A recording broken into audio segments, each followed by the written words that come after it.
What's going on, guys? If you guys are watching this after the live, I went live immediately after the Keith Thurman versus Mario Barrios fight. Pretty entertaining fight. One sided, but entertaining nonetheless. Keith Thurman looked very impressive. I was impressed. As far as I ain't, I didn't really see any ring rust. Uh, I did see him slow down. I don't want to say fade. Do want to say I seen him slow down a little bit after the seventh or eighth round around there, but I can't say he looked rusty. I cannot say that. He looked very smooth as far as he boxed well. He looked very explosive. That's honestly that's what I came away most impressed with. His explosiveness. He would just, especially the left hook. He was just standing there and then just come out of nowhere. Boom! With that left hook. And he was landing them hard left hooks. I came away really impressed with Keith Thurman. Keith Thurman looked good, man. He looked good. Again, I got the prediction right. I predicted him by unanimous decision. The sports books like FanDuel and DraftKings, for whatever reason, they didn't have that available for bet. Not that I would have bet on it, but I was curious as to what the odds were. And yeah, the odds weren't made available for FanDuel or DraftKings or any of the online sports books, which was I found interesting. Hold on, let me pin the link to the top of the chat for you guys who are gonna want to, be a part of the conversation. But hold on one second. Do, do, do, do. Yeah, but no, I came away impressed. I came away impressed. Again, I'm having a good year, by the way, with the predictions. So far, I picked up a few. Hold on one second, guys. Yeah. Um. But yeah, talk to me, guys. Let me know what you guys thought of the fight. That was a good fight. And the Quadras Rodriguez fight was interesting.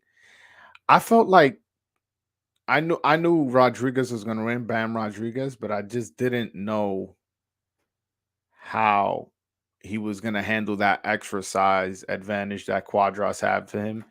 Will Quadras be able to break him down and use his experience?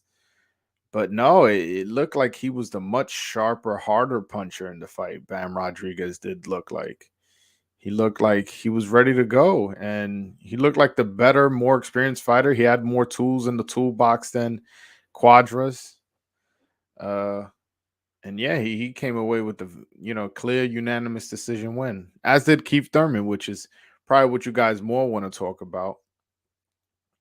Keith Thurman coming off a 31-month layoff puts an impressive performance against a guy who's moving up in weight. And no, he did not get the stoppage. And I know that looks bad. That does look bad when he's coming off a knockout loss to Tank Davis, a lightweight, and you're a welterweight, a career welterweight, and you couldn't knock this guy out. It does look bad. But he definitely, I want to say, he dominated the fight way more than Tank did. And if we're being honest, he dominated the Tank way more than Tank did. And on top of that, they were using 10-ounce gloves, not 8-ounce gloves. And if you heard in the broadcast, it was actually Mario Barrios who requested the 10-ounce gloves, not Keith Thurman. And from what I understood, what was said in the broadcast was basically any fight from 135 to 147 in the state of Nevada is 10-ounce gloves unless the fighters themselves requested 8. And but yeah, and Mario Barrios wanted it to be a 10-ounce glove fight, from what I understand, which I found interesting. I guess he was trying to mitigate the power, and if he that was his plan, it worked. It worked because he didn't get the stoppage. He didn't get the stoppage, and I feel like There were a few times he was only a few 2, 3 punches away from getting a stoppage, and you can only imagine if he had 8-ounce gloves, would that have made a difference? Those two extra, 2 less ounces in the glove. But yeah, yeah. I don't know. We'll see in his next fight. Let's see if he can improve on things. I honestly I was a bit disappointed in Mario Barrios. Not going to the body enough. First of all, Keith Thurman has always been susceptible to the body. That's all the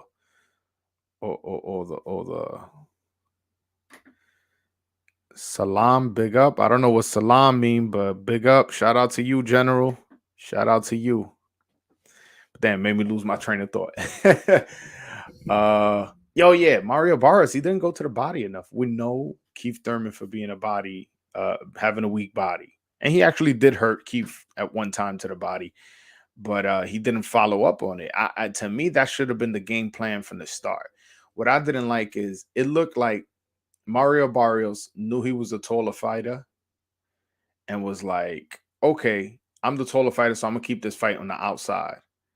Instead of being like, okay, let me work the body and make this an inside fight. And yes, you are the taller fighter, but you're not the superior boxer. That was clearly Keith Thurman. And you're also, this guy is susceptible to the body. If you make this an inside fight, you can get those 2, 3 punches to the body.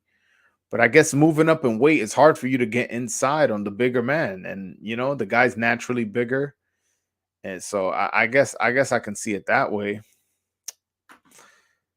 Thurman looked pretty damn good. Hurt him multiple times. Yeah, no, Thurman looked good. Thurman looked good. I just wish he would have got the stoppage. But I mean, to be honest, I predicted uh uh that this would happen. I predicted that it was gonna go a decision.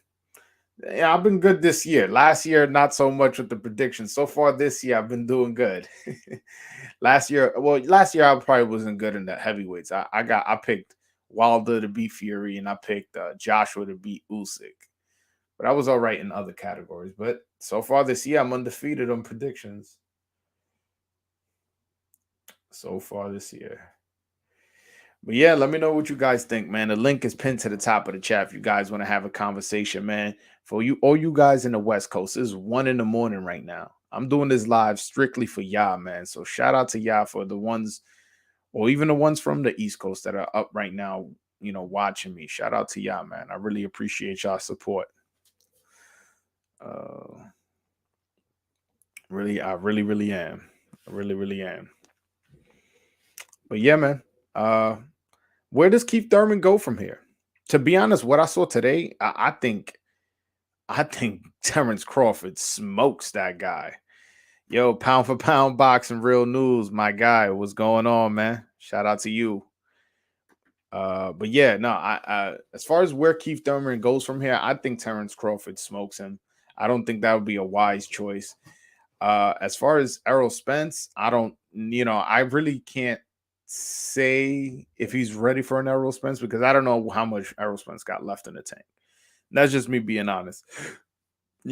And Spence got Ugas to fight. Ugas ain't no bum. Ugas ain't somebody you could just look over and be like, oh yeah, he's gonna beat Ugas. Like, no. Ugas is, I believe, a bronze medalist, a guy who just beat Pacquiao. Yes, it was an older Pacquiao, but it's Pacquiao nonetheless. A guy who had a really, really close fight with Sean Porter, who a lot of people thought that Ugas won that fight. So we can't just dismiss that. And also, we don't know what Spence got left in the tank. We don't. Ain't much good night of boxing, man. That Quadras versus Bam Rodriguez fight was the fight. Yeah, that was a good fight. That was a good fight. I love Bam Rodriguez's footwork. I love how he was like in and out. Like it's almost like he always controlled the distance, but with his feet, not necessarily his jab. Usually, when you hear about somebody controlling the distance, is usually well, let me not say that because you could use angles to control distance, but I felt like he was not only using angles, he was also using his jab. He was also, but mostly just that in and out with the feet. His footwork is elite, man. His footwork is probably second best in the game. The only one who has better footwork in the game right now is Lomachenko. And I don't mean that lightly. I don't mean that lightly. That guy looks good, man. That guy looks good. He's gonna be a problem at 115. Don't be surprised if he outboxes a Chocolatico in the future or Estrada in the future or all these 115 guys. That I wouldn't be surprised because he's young. I believe he's only 21, 22, so he's very young. He has Robert Garcia in his corner, one of the best trainers in all of boxing, and he has good defense. He doesn't really get hit that much. Um, yeah, I mean, he took his lumps up here, but listen, this fight he didn't have time to get. And by the way, when I say he got lumped up a little bit, meaning like he got caught with some shots, but he fought Quadros. Quadros is a legit fighter with a lot of experience, and this fight he took on short notice. He took on short notice. Yeah, General. Yeah, Bam won today. You ain't watched none of the fights, man. You ain't watched none of the fights. You ain't watched Keith Thurman versus Barrios or Bam Rodriguez versus Quadras. Today was a big night of boxing. Clarissa Shields fought. She won by decision. Liam Williams versus what's his name? Chris Eubank was today. There was a lot of fights today in boxing. Yeah, so but what you guys think of the fights? What you guys think of the fights? What you guys think of the Jesus Ramos fight? That was a good fight. Uh Yeah, my boy Bam, the youngest champion in boxing. Yeah, no, that's impressive. That was impressive. The only thing I would say is, with the whole franchise champion thing and all that, they're gonna be like, they're not gonna. Some people are just not gonna accept that as a real title, and that it's unfortunate that the WBC creates this mess in boxing, but hey, that's the situation that's going on right now. But I did come away very impressed by Bam Rodriguez as far as his footwork and controlling the distance. Really, that's what I came away most impressed with Bam Rodriguez. And at times, I never felt like he was the smaller fighter. I felt like he was he belonged. He moved up 2 weight divisions, which I believe is 7 pounds. So it's not as crazy as it sounds. But still, he didn't look like the smaller fighter to me. It looked like like he was ready to go. He was good. Barrios versus Thurman sucked. I don't think so. I don't think it sucked. I think it was just one fighter outclassing the other. I, I came away entertained. I wasn't bored. I wasn't upset at the decision. I wasn't, I liked the fight. It was a good fight. I thought it was a good fight for what it was. You know what I'm saying? And that's why I've always said that fight didn't belong on pay per view. And to be honest, though, the undercard was decent, man. I should have made a video about how this is going to be a good undercard. I did not expect. I did not expect the undercard to be that good. I really didn't. I really didn't. The Neri fight was good. The Abel Ramos Lucas Santa Maria fight was good. Um, who else fought? There was a couple. Let me look up. 'Cause I can't name off the top of my head. There was Abel Ramos. I already spoke on that. Luis Neris. Oh, the Jesus Ramos Vladimir Hernandez fight. That was a fun fight for 6-7 rounds, whatever it was, man. That was a fun fight. I was happy with that, with it. Like this, if you paid for this pay per view, you got your money's worth because the undercard was really good, and then the hype of Keith Thurman finally coming back, and then again Keith Thurman looking like the Keith Thurman of old minus the power, but he he definitely what's his name? Mario Barrios definitely felt Keith Thurman. You know what I'm saying? Yeah, Mario Barrios didn't leave out that ring going like, "Oh, this guy's not a puncher. This guy ain't serious. This guy ain't good." No, that wasn't what his reaction leaving the ring. Thurman may have gotten the Crawford fight with this win, but I'll tell you one thing: Crawford whoops that ass. Absolutely, absolutely, absolutely. No combo, no combination by Barrios. Maybe 3-4 during all the fight. Yeah, what I didn't like about Mario Barrios was his lack of body attack. I felt like he was very straight up and down and comfortable with keeping the fight on the outside because he's a taller fighter. But when you're fighting somebody as explosive at Keith Thurman, that height shit don't mean shit. You know what I'm saying? If somebody could close that gap with one step because they're so much faster than you, he should have fought on the inside. And I guess that's easy for me to say, sitting on my couch watching the fight. But why not make the fight an inside fight where you could bang on that body and you could break down Keith Thurman? You know what I'm saying? Keith Thurman gave him a lot of trouble with that body work, but I bet you if you would have, excuse me, with his footwork, but I bet you if you would have stepped up your body work and just broke him down from the first round, and even if you lose in the first 4 or 5 rounds, which he did anyways, you know, you at least breaking Keith down and you can slow him down. He slowed down after the eighth. Imagine how he went to the body more often. He even hurt him he even got to hurt him when a body shot. I believe it was in the 7th or 8th round.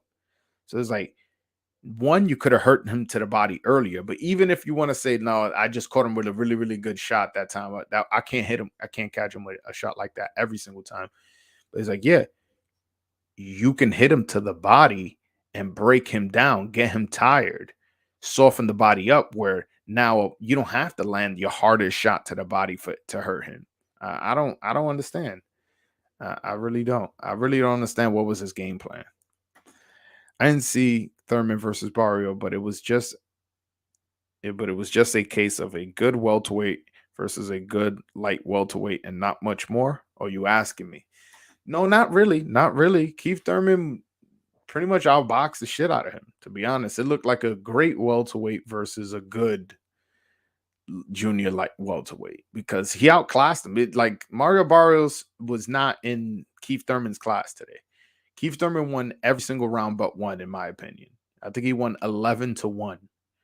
That's, you know, that's not a good welterweight versus a good junior welterweight. That's a great welterweight. And to be honest, let me not say great because I don't think he fucks with the big dogs. I think Boots knocks him out. I think Crawford knocks him out. I would say Spence knocks him out, but I don't know how much Spence got left in the tank, to be honest. I don't know how confident I can be on Spence. Obviously, Keith been out for a long time. No, but honestly, I ain't see no Russ. I ain't see no Russ. I did not see no Russ. He all he showed me was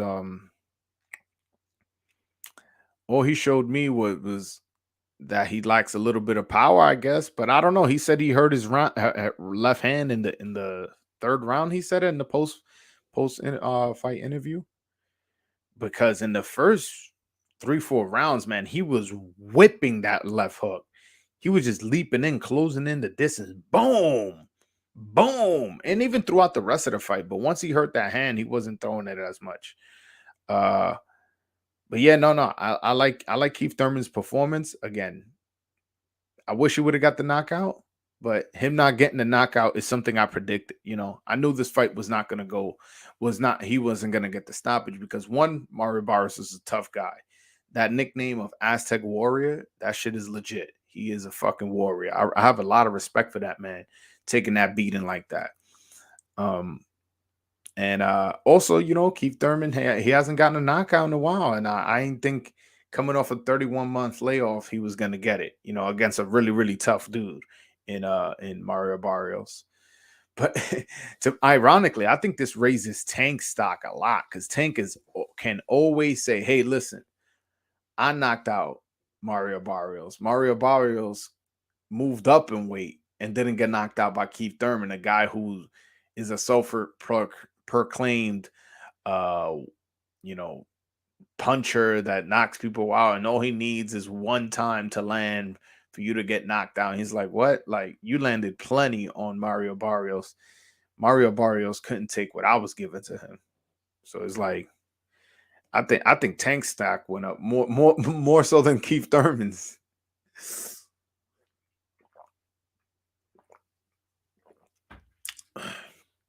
Yes, sir. Keith Thurman's still susceptible to body shots. Shout out to Matt Sage. I know you're from the UK, and It's pretty late over there. So shout out to you. Or pretty early, depending how you're looking at it. Yeah, he is still susceptible to body shots. That's why I think Crawford eats him up. That's why, and if Spence is healthy, which I don't know. I don't know. I'm not a doctor, and I'll know once I see him against Ugas. Um, yeah, I think they eat him up to that body, man. Like he really can't take it to the body. He needs to work on, doing planks and sit ups and leg raises and all these type of ab workouts because apparently he can't take it to the body. And also, it seemed like he started to fade a little bit at the end. Not a lot, not a lot. It wasn't like he was gassed out, holding and gasping for air. Now, I'm not trying to make it seem like that, but he did lose. I want to say like a lot of steam come in the seventh or eighth round around there.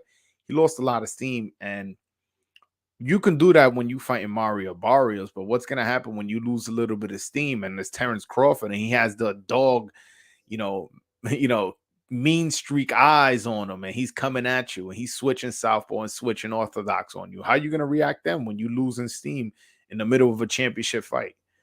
I don't know, but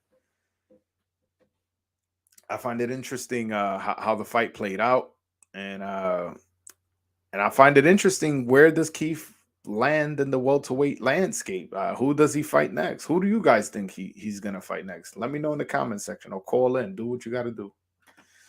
If Keith lost that one, I think he could forgotten about any other big name at welterweights. Absolutely, absolutely. I thought Thurman was slowing down in the PBC countdown training session. Nah, he came out smoking, man. Keith Thurman came out smoking, and just the focus in his eyes. He came out really, really focused. He came out in shape. He weighed in at 145 and a half. Yo, I was like, off a 31-month layoff, this guy, he made weight to make a statement. You know what I'm saying? He did not like come in out of shape or anything like that. He came in shape. Hold on one second, guys. Oh, never mind. He came in shape. He came in ready. He came with a game plan. I respect it. By the way, if anybody wants to call in, because I'm gonna have a guest on later on. Now's your chance. Link is pinned to the top of the chat. Call in if you guys want to have a conversation. Uh, Hope Triple G comes and smashes up all Mad Ting at 39. I don't know what all Mad Ting means, but okay. Shout out to Triple G, I guess. A healthy Spence would break Keith's ribs. Absolutely. Absolutely. Errol Spence is one of the best body punches in all of boxing. That's whether we remember it or not, he is. You know what I'm saying? Whether he's still capable or not, he was. I don't know if he's still the same Keith, but let's just assume he is because he's fighting your Dennis Ugas next, a top welterweight. So we're gonna assume that he's at his peak. Spence at his peak, he eats up Keith Thurman to the body. And the way Terrence Crawford's looking right now, he eats up Keith Thurman's body, man. Don't mess with those guys. Same thing with Boots. I think Boots knocks out Keith Thurman too. So where does that leave him in the welterweight landscape? Let's see. Let's look at the rankings. Hold on, because I'm looking at the people that would beat Keith Thurman.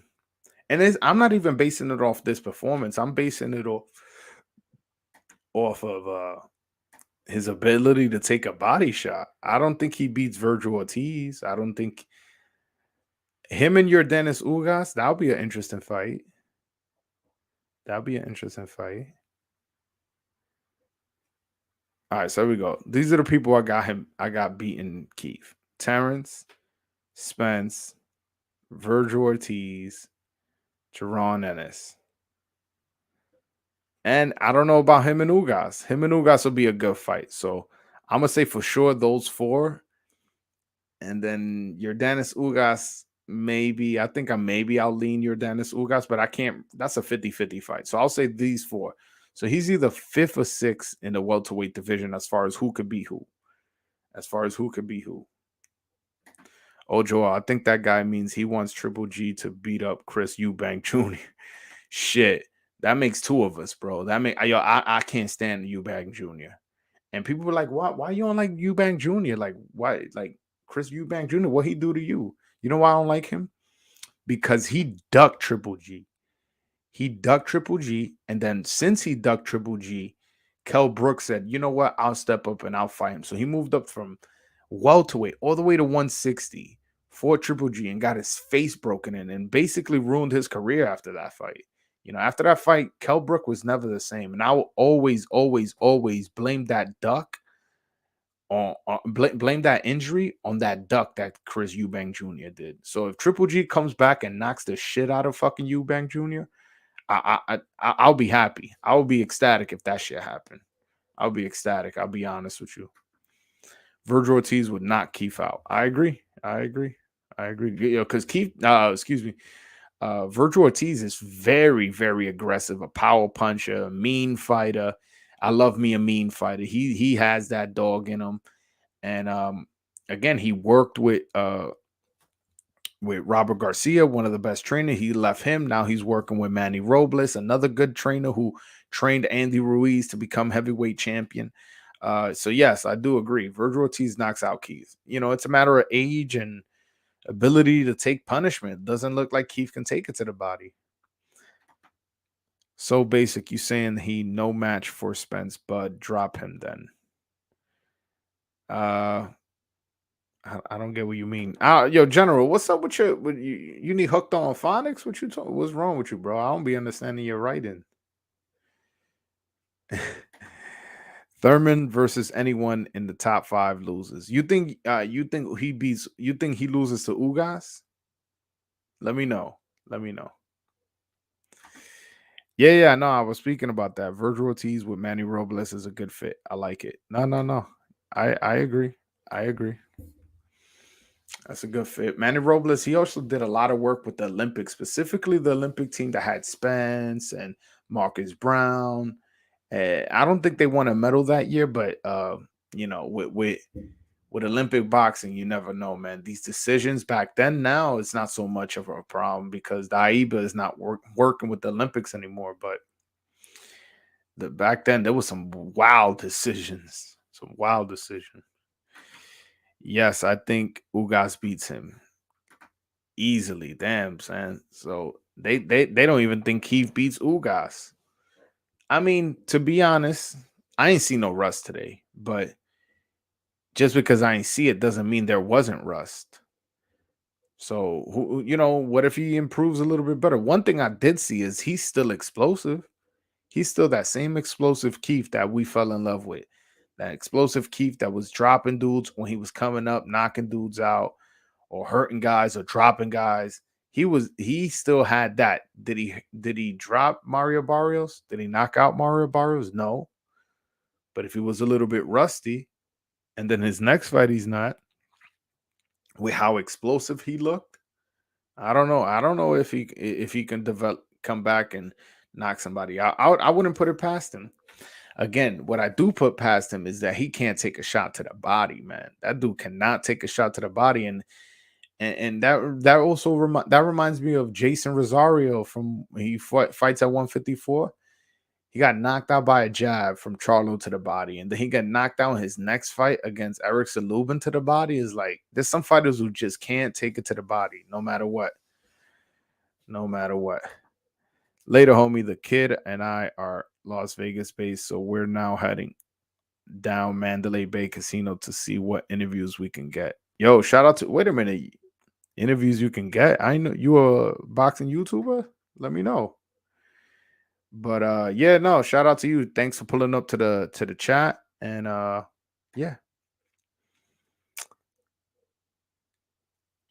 But yeah, man, anybody want to call in? The link is pinned to the top of the chat. You can click that link. It'll take you to a website. And we can have a conversation, man.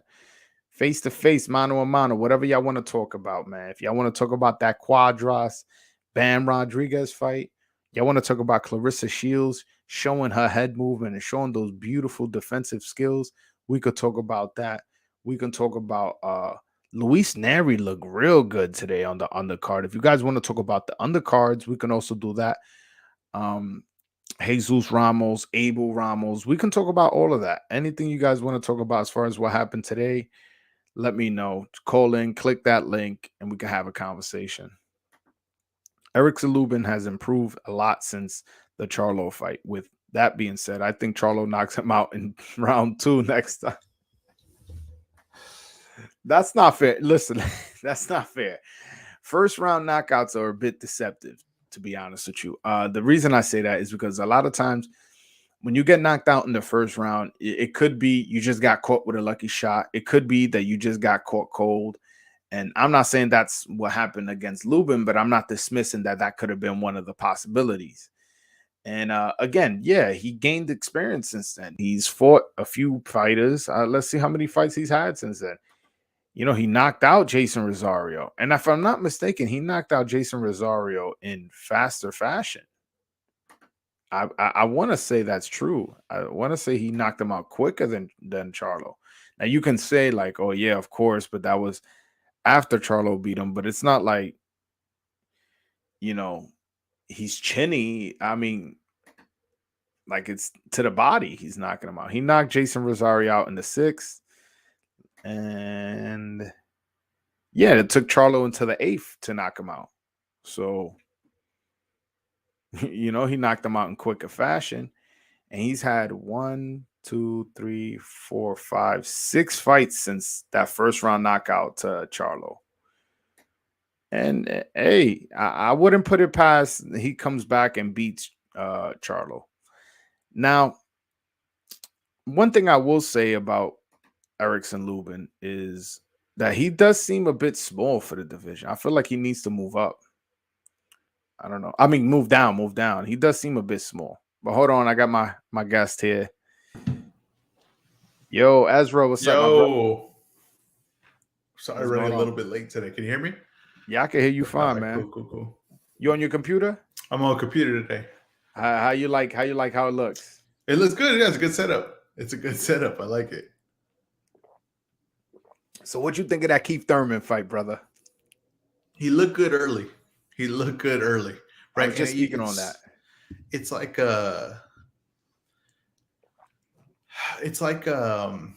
he looked good early, but as it went on, right, and even though he probably won every round, probably lost maybe 2 rounds at the most, you can make an argument for, he looked vulnerable. He looked very vulnerable to me and didn't do the sell job that I think needed to be done to say that he could beat a Terrence Crawford or Errol Spence. I didn't see that. I don't walk away from this fight with that argument being able to have. I just don't. I just think that he looked, like I said, he looked good early, but as the fight went on, I seen his body's vulnerable. I thought he was hurt bad to the body 2 times. Yeah. And he took his mouthpiece out at one point. Yeah, and I don't think his power was as devastating as we remember. I don't think it was. I think that he had a good pop, yes, but I think Barrios, remember, was dropped cleanly every time he got hit cleanly by Tank. He was dropped. And yeah, but to in his defense, they were using 10-ounce gloves as opposed to the 8, so that does come into play. And also, this guy's Barrios, a tough guy. He moved up in weight, so we don't know if when he was getting dropped with Tank, it had to do with when you don't make when you're struggling to make weight, your legs are weaker. That's just, I mean, we've been around boxing for long enough. Yeah. So he moved up in weight, fights a guy with extra 2 ounces in his glove, coming off a 31-month layoff. Like maybe that had something to do with it. Yeah, I mean that could be a part of it. I just think though, if he's moving up in weight, so it's not like he fought Keith Thurman at the same way he fought Tank. And remember, Tank's 135, moving up from 135 to 140. So it wasn't like he fought a 140 guy when he lost it to Tank. He's fighting a guy that was from 135. And yes, 8-ounce gloves, but he also moved up to Thurman's weight class to 147, even if it's 10-ounce gloves. He could hurt him, but he just didn't have the pop and didn't have. I thought was trying to preserve his gas tank a little bit, even though I thought he looked very good. I didn't think maybe. I thought he boxed beautifully. I thought he did really good stuff. Yeah, I thought his footwork and his movement was real good. And but I didn't like Mario Barrios's game plan, man. Like I felt like since he was a taller fighter, he thought it was like, oh, let me just keep this guy on the outside. And normally that is a better game plan for the taller fighter, but not in this case. I don't feel that was the better game plan. I feel like that what he should have done is make this an inside fight and get that body, because obviously this guy can't take it there. Yeah, I don't know if Barrios has that in his bag. I think that he kind of could fight one way, and that one way is going to be like picking shots. He's kind of like a pick shot type of guy. Like he does. It's not going to be overly consistent with his offense. He's not the best defensively. He's not the best with movement, but he's kind of guy like if he can, if you could stay at a comfortable range and pick his shots from that point, he could be effective. I think that's the only thing he has in his bag. I don't think that he can switch strategies up too much. I know in the Tank fight he tried to be a little more physical early, and then it kind of just fell back into what this fight kind of was. He just in this fight he just No, this he fight, seemed like it looked like he was just happy to make it to 12, which kind of is a big disappointment considering this was a pay-per-view. You know what I'm saying? yeah, I get you. I think he tried. I think he tried. I think he got hurt early. Um, when I seemed like he had moments late, but his nose was already broken at that point. Maybe he didn't want to take any more shots on the nose. Didn't seem like he wanted to take. Wasn't willing to take the chances to really have a real attempt to win this fight. But like like his nose was battered up, his face was battered up. He still, towards the end was doing some positive things, just wasn't the energy I needed to see. And I just think that all this comes out to what this fight was supposed to be, was selling Keith Thurman to fight Earl Spence or Terrence Crawford. It didn't do that to me. For me, it did not do that. I'm not like really hyped about those fights. I mean, of course, if they're on, I'm going to watch them, but they're not what I thought, what they wanted at the end of this. I don't think they got the end result they wanted. Yeah, again, ideal situation for Keith Thurman would be he would have knocked him out in the fourth or something like that. Yeah. Devastating knockout, and then from there he could have easily made a strong case for the winner of Spence Ugas or Keith Thurman, Terrence Crawford. Yeah. But I don't. Who do you think he fights next? What do you think he goes from here? I mean, it seems like Spence is you got a little bit of weight on the Spence fight. Maybe Thurman doesn't mind that weight of him fighting Ugas and the Stanionis Butev winner, right? Maybe he could wait for that. He would like to get Terrence Crawford. I don't know if they're going to be able to get Terrence Crawford. It doesn't seem like anyone's making a push really to get Terrence Crawford, strange as that is. I'm going to go long shot here. I'm going to say it's Tank Davis. I'm going to go long shot here. I think that's the fight that makes the most sense to me, because if you look at it, right, Tank Davis got Barrios out of there. Thurman didn't get Barrios out of there. So right there, measuring stick, it's like already you see it as kind of a competitive fight. You can already sell it like, yeah, I think Tank has a really good shot in this fight. Yeah, but Keith Thurman, he still looked good. You know what I'm saying? Like, did he impress us to the point where we wanted him to imagine a fight with him and Spence being or Crawford being a competitive fight? But he still looked like a welterweight to me. He still looked like a good boxer. I don't know if Tank saw that and is like, oh yeah, let me move up to weight class to fight this guy. And also you got to take into consideration, we don't know, although he didn't look rusty, we don't know what little bit of rust he had in there. Yeah, the body shot, the part of the body shot. So I don't think that's rust. I think that's we were talking about it going into this fight. Patty Pacquiao hurt him to the body, and we said Luis Collazo hurt him to the body. It seems like people hurt him to the body. It seems like it's a very big noticeable kink in the armor, right? So even Josecito Lopez caught him to the body a couple times where he hurt him a little bit. He has that vulnerable part to it where I think it tempts Tank. Also, I'm not just throwing this out of thin air, right? This is also a tweet that Leonard Ellerby put out there, right? He said it'd be an easy fight to make and it'd be an easy fight for Tank. Now, I don't think Ellerby's just going to throw that out there without that being thrown around, right, a few times. And I think the Tank doesn't really have an opponent that makes sense. And I think if you're going to put him in a superstar, right, we always talk about the superstar weights. It's 147. It's a superstar weight. And that seems like he went to 140, felt that out, got the KO, got the stoppage, power carried.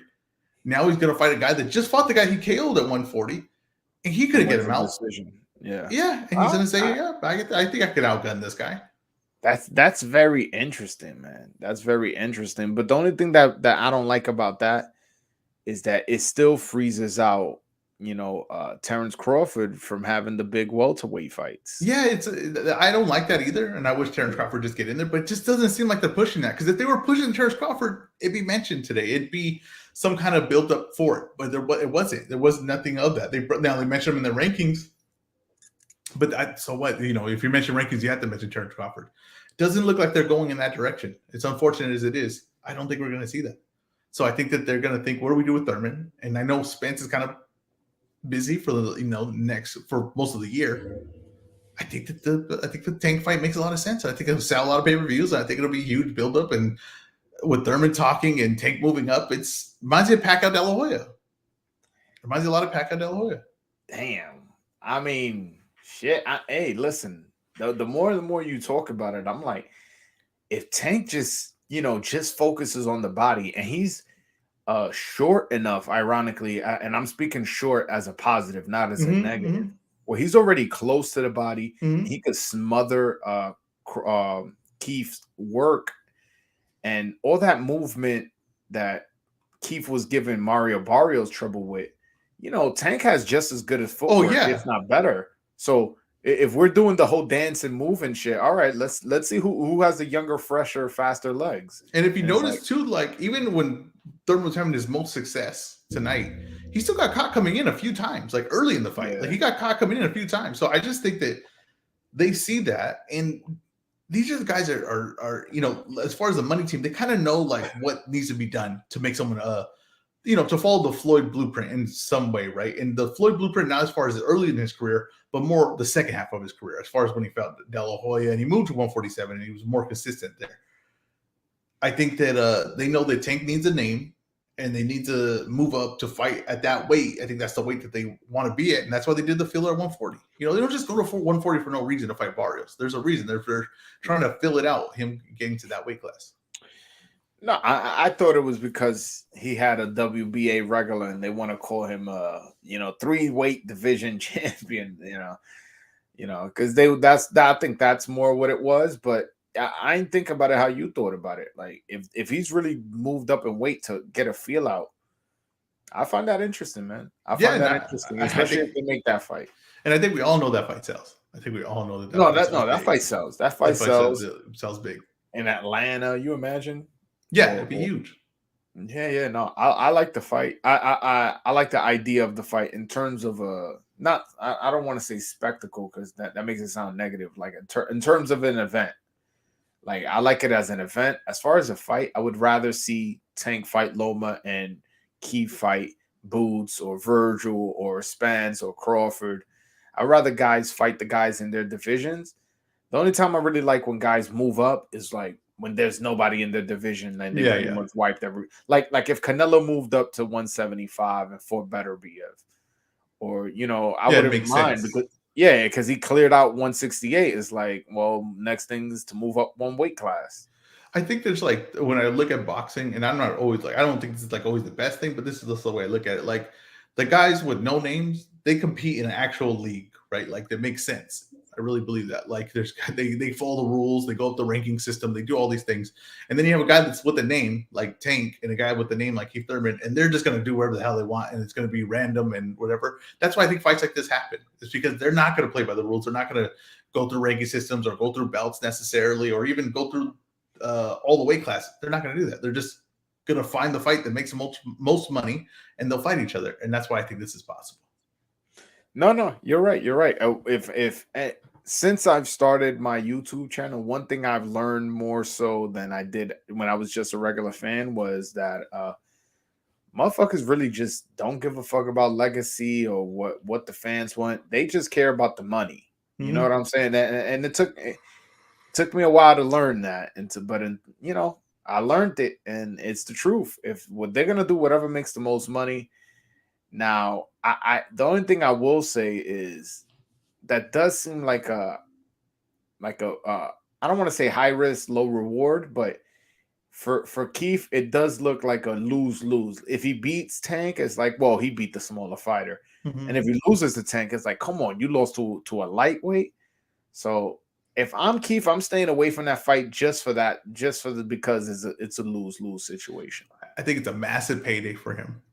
And even if you feel like, okay, I have to think Thurman has to think going into that fight that the small guy's not going to beat me, right? He has to think that I land on the small guy, it's over, right? And that just that's not just a small guy like a nobody. That's a big name. So if he beats him, its notoriety is going to go up, and that sets up perfect for when Spence is done and they meet up for a big fight, right? And that's No, exactly what kind of De La Hoya thought when he fought Pacquiao, because he was supposed to fight Floyd. That was supposed to heading into a rematch with Floyd, right? He fought Stevie Forbes, and then he went to Pacquiao, and it was supposed to be like Stevie Forbes a tune-up. Pacquiao was just like the big fight, but it was kind of a circus, right? Because Pacquiao was so small and Della, it was so big. And then he's supposed to beat Pacquiao and go fight Floyd Mayweather. So I think it's something similar to that, right? We just got the tune-up with Barrios. Now he goes and fights a circus fight to get to the mega fight with Spence. I find that interesting. I find that very interesting. The only thing I will say with the comparison that's a little bit different is Oscar De La Hoya had to move down from 154 to 147 to fight Pacquiao. And I think that hindered his performance a lot. Like he definitely. Yeah, he could barely move. Yeah. No, that definitely did. Like, don't get me wrong, Pacquiao is a fantastic fighter. Pacquiao, I think, would have beat Oscar even at 154, but like he just couldn't do anything. He was so weight drained. No, definitely. And I wouldn't be surprised if maybe there is some kind of catch weight, brought up between the guys, and maybe Thurman will go to 145 or 144. That's a good. Wow, you just brought up a good point. Keith Thurman came in at 145 and a half. What if that was him testing the waters? Testing the waters, if he can make the weight. Yeah, just to be like, all right, can I make 145 and fight Tank? You never know. And also, you got to remember the undercard. Also, Leo Santa Cruz was on the undercard. And he fought Tank. It's just a lot of similarities. Think about it, Barrios. Yeah, what part of Barrios makes sense? Like, it doesn't make any sense for Keith Thurman. And he told anyone, like, why would you fight Barrios? Like, why is that the fight? Right? Why would Barrios get another main event? I was okay. I was okay with the fight for the simple fact that Mario Barrios, he's a decent fighter. Like, I'm not. Is he a world beater? No, he's a decent fighter. And Keith was coming off a 31-month layoff. So yeah, but what part of it makes sense though? I'm saying, like, okay, you could get another 147er though. Like, you could have got Abel Ramos tonight. Like, Abel Ramos would have made a lot more sense. He's a guy. He's actually higher ranked too in the WBC. Yeah, but it would have been more dangerous for. Would it have been though? Like, I don't know if necessarily it would have been. I think Abel Ramos is about Mario Barrios level. No, but you fighting a natural 147 as opposed to a guy who's moving up, coming off a knockout. No, that's fair. That's fair. I just think that Mario Barrios is a really random name to say, like, hey, Keith Thurman's gonna fight Mario Barrios. It's gonna be pay-per-view, and he's coming off a loss. I think it's a measuring stick fight for Tank. I always thought that from the beginning. No, I didn't think that until now when I'm piecing together that Leo Santa Cruz was on the undercard. I'm like, damn, like that could be something. Like, because the familiarity. I can't speak familiarity. You know what I mean? Yeah, I get you. Of Leo Santa Cruz and Mario Barrios on the same card, and then Keith Thurman beats Mario Barrios. I think that right there could be a. And we don't know Tank's, like, there's no rumors right now Tank's next opponent. Now there's the Rolly mandatory right for the belt, whatever. Yeah. But that's the only thing we have. We have nothing else where we're like even close to sniffing who his opponent's going to be. Yeah, and there was a rumor of him and Michelle Rivera, but then Michelle Rivera is now rumored to be fighting. Who was he rumored to fight? Linares or something like that.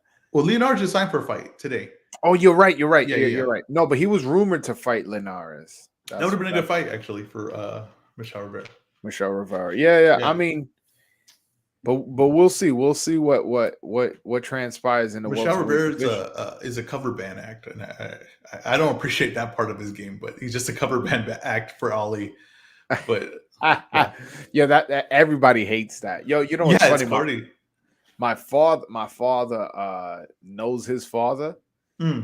And my father was like, yo, what the fuck are you doing with that last? And he's like, no, but it's like for promotion. No, I don't think it is. I don't think it is. No, but it's kind of corny. It's kind of like, it's like, I like Nico Ali Walsh. A lot of people hate him, but I understand that's still your grandfather. You could live off your grandfather's name. But it's family. Like, yeah, it's family, but like you look weird representing another last name.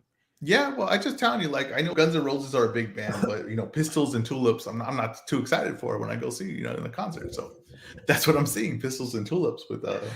No, and the thing is, he fights nothing like Ali, Yeah, And but yeah, but for some reason, like, yeah, people keep posting pictures of them together, and they're like, it's. I posted a thing negative about it, and I've never gotten so much people pissed about like there's a lot of people that agreed with me, but then there was a lot of people pissed. They're like, no, he fights like Ali, and I was like, he doesn't. He what? dresses like Ali, but he Yeah, don't fight like Ali. he even gets the same haircut as Mm-hmm. Ali, like It's the that same corniest thing you could do. the square fro. Like Mm-hmm. I'm Yeah, like, he oh, does it. bro. And listen, that's my countryman. So, but shit, man, I can't co-sign that bullshit. Yeah, I don't get it. It's very. I'm hopefully they get away from that. So before you had got on, we were discussing who you think beats. How do you think Keith Thurman fares against these welterweights? You already said that Spence and Crawford beat him, so we're Yeah, gonna leave this. I think Spence would pound him to the body and get him out of there. I think Spence would finish him. I think Crawford would finish him late as well. I think that I think late in the fight I have like no faith of him holding up. Yeah, I think I agree. he's about the level of Ugas. He's like that mid pack level of the welterweight. So I think like Ugas, not Boots, but Boots isn't proven yet. But I think Boots would beat him. I would pick Boots to beat him. I would pick Virgil Ortiz to beat him. I think he's Ugas. I'm trying to think of like another name right there. Stanionis. I guess those guys like that part of the pack. He's just below. Like exactly where Sean Porter was. Exactly where Danny Garcia is. He's right there, and that's why it makes sense because he had competitive fights with those guys. So he's just right below the top dogs right now welterweight. It's funny you mentioned that because I that's exactly the names I said that beats him, and then when I got to Ugas, I was like, I don't know. That's like a 50-50 Yeah, fight. Ugas that's a good fight. That'd be a good fight for him. I wouldn't know who got that right away. I would have to really look at that one. Yeah. But Ugas has been active. Did just beat Manny Pacquiao. Yes, it was an old Manny Pacquiao, still Manny Pacquiao. You know what I'm saying?